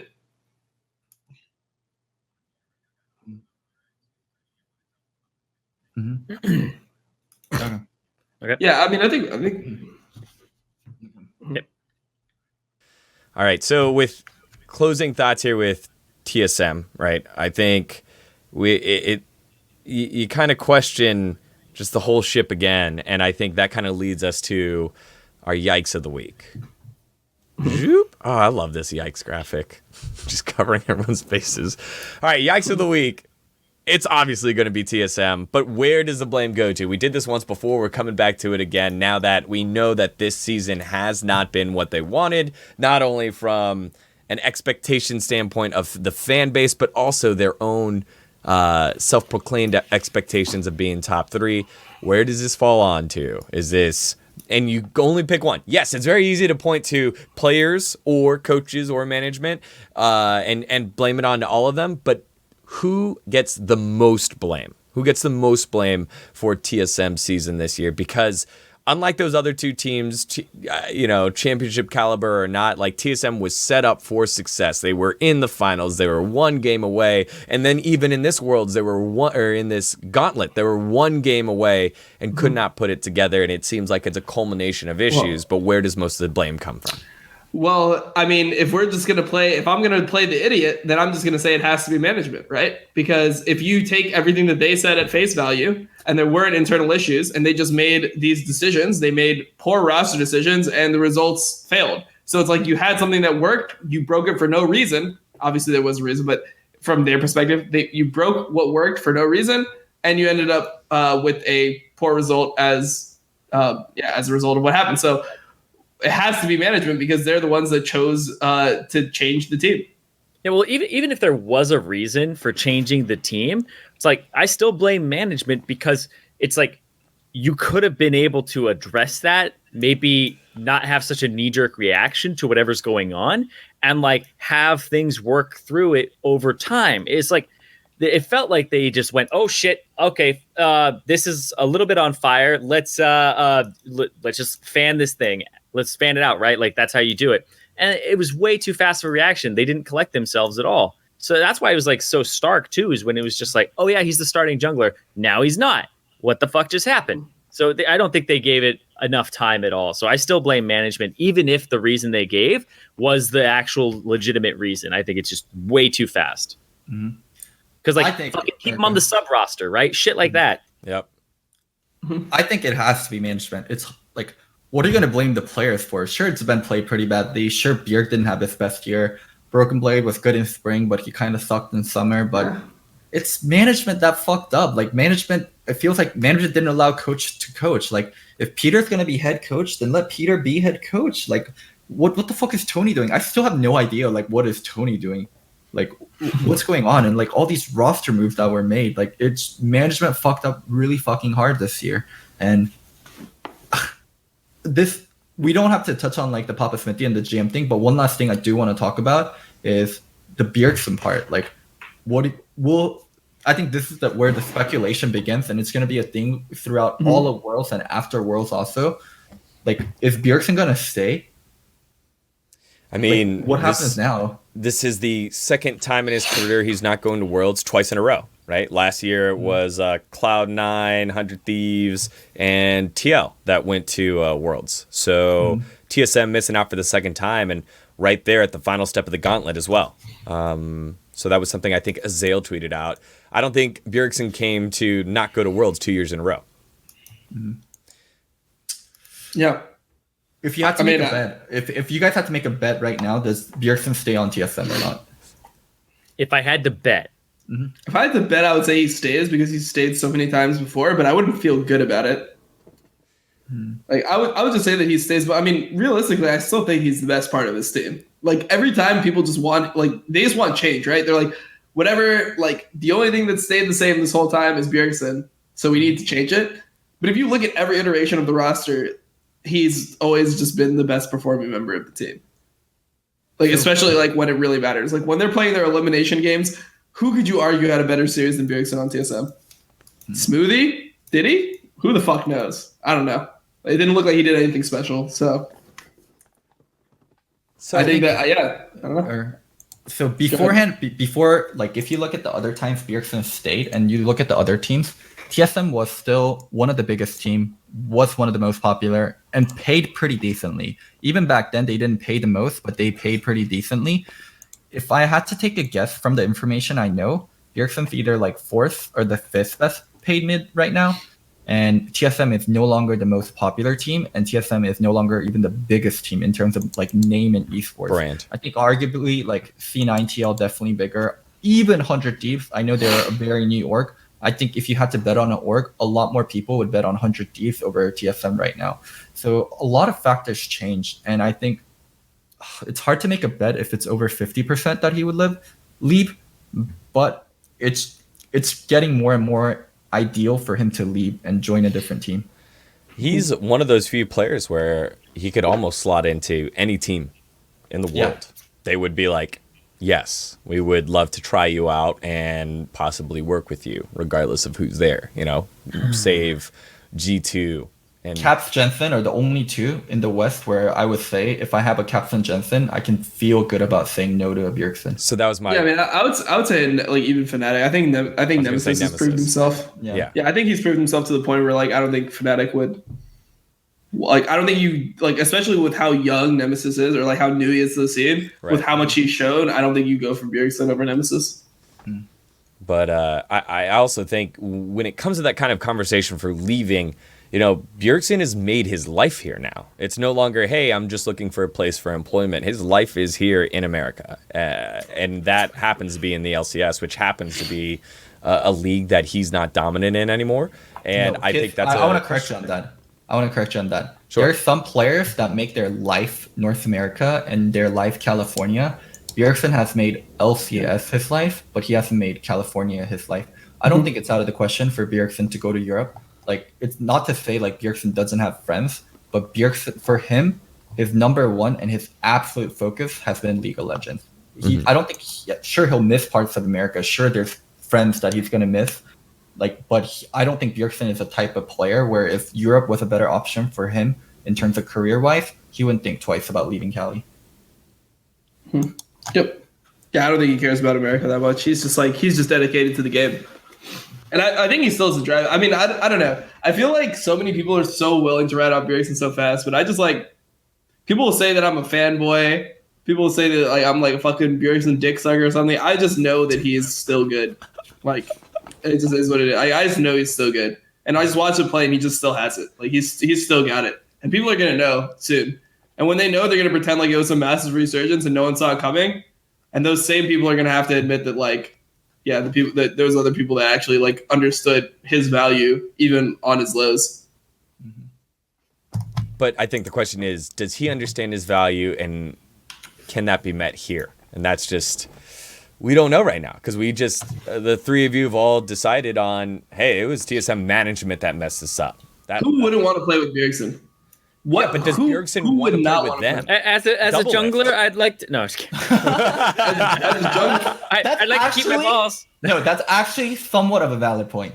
I will say, like, the next jungler that plays with Bjerg, like, there's certain arguments that you have, and then because of the reputation, I can't even say if it's true or not, like Bjergsen ruins jungler, but there is a rep. So when you have, like, the argument about, oh, you should have ganked here, he's immediately going to think, oh my god, he had this argument with the KD. I've said this so many fucking times, but, like, the problem is, like, you need a jungler with a backbone that's going to say what he thinks and, like, has reasoning for why he thinks the way he thinks. Like, that's why I would love to see a fucking Dardoch Bjergsen combination.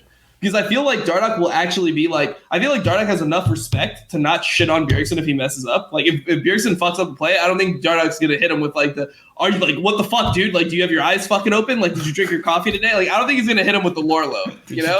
All right, so he's gonna be, like, more, like, he's going to understand who he's playing with, right? Mm-hmm. So you need, like, all these rookie junglers, they don't know what the fuck they should be doing, right? Like, people like Grig, Acadian, Mike Young, Spiga, they don't have, like, ingrained in them, like, they don't know what for sure the best option is, so they'll just take what Bjergsen says as, like, the word of God and just do it regardless, where I feel like you need some pushback. You need a jungler who thinks about the game a certain way and can explain to Bjergsen, like, I want to play the game this way because of this, and you're going to, like, try to do it with me this time, and if it works out, it works out. Like, that's why I want to see a strong-minded, like, aggressive jungler. Like, I want to see Dardoch Bjergsen. Well, Dom, at the top of the show, I did say we've been slacking on tweets of the week. So here's your second tweet. Perfectly transitioned. I don't even know if you did that on purpose. One Joshua Hartnett with the check mark right next to him. I'm still under contract, but I've been given permission to explore my options during this offseason. Open to all offers for the jungle position. Please contact me at his email right there. Retweets appreciated. So, oh, shit, I didn't give him a retweet. Let me go. Oh, yeah, here. I'll boop. Okay. There we go. So very timely point that Dom has put up here as we get very close to the 3-hour mark. It has been one heck of a show because it was one heck of a weekend of not only League of Legends in the LCS, but all across the world. We have our 16 teams for play-ins, or 24 teams total. I think 16 teams already locked in. We have a couple more play-ins left to go, but it's an exciting time here for League as we move closer and closer to Worlds. We will be here to cover it all. Facecheck will be coming back next week. We'll talk about LEC, the final, the final gauntlet spot, as well as our final Worlds predictions. And we had one more segment in there for you, but we wanted to make sure we hit all the points for LEC and LCS finals. We'll talk about GMs, Papa Smithy signing for 100 Thieves, what that means for 100 Thieves, and what GMs actually do. We'll get into all of that. For Zyrene, Dom, Loco, and myself, thanks so much for watching. We'll catch you guys next week. Make sure to follow, like, subscribe, and of course, tweet at all of us. Also, if you're in my solo queue games, please stop inting. Thank you very much. Will Papa kick Soligo? Oh my god. Never. Better not. Never. All right. Peace, guys.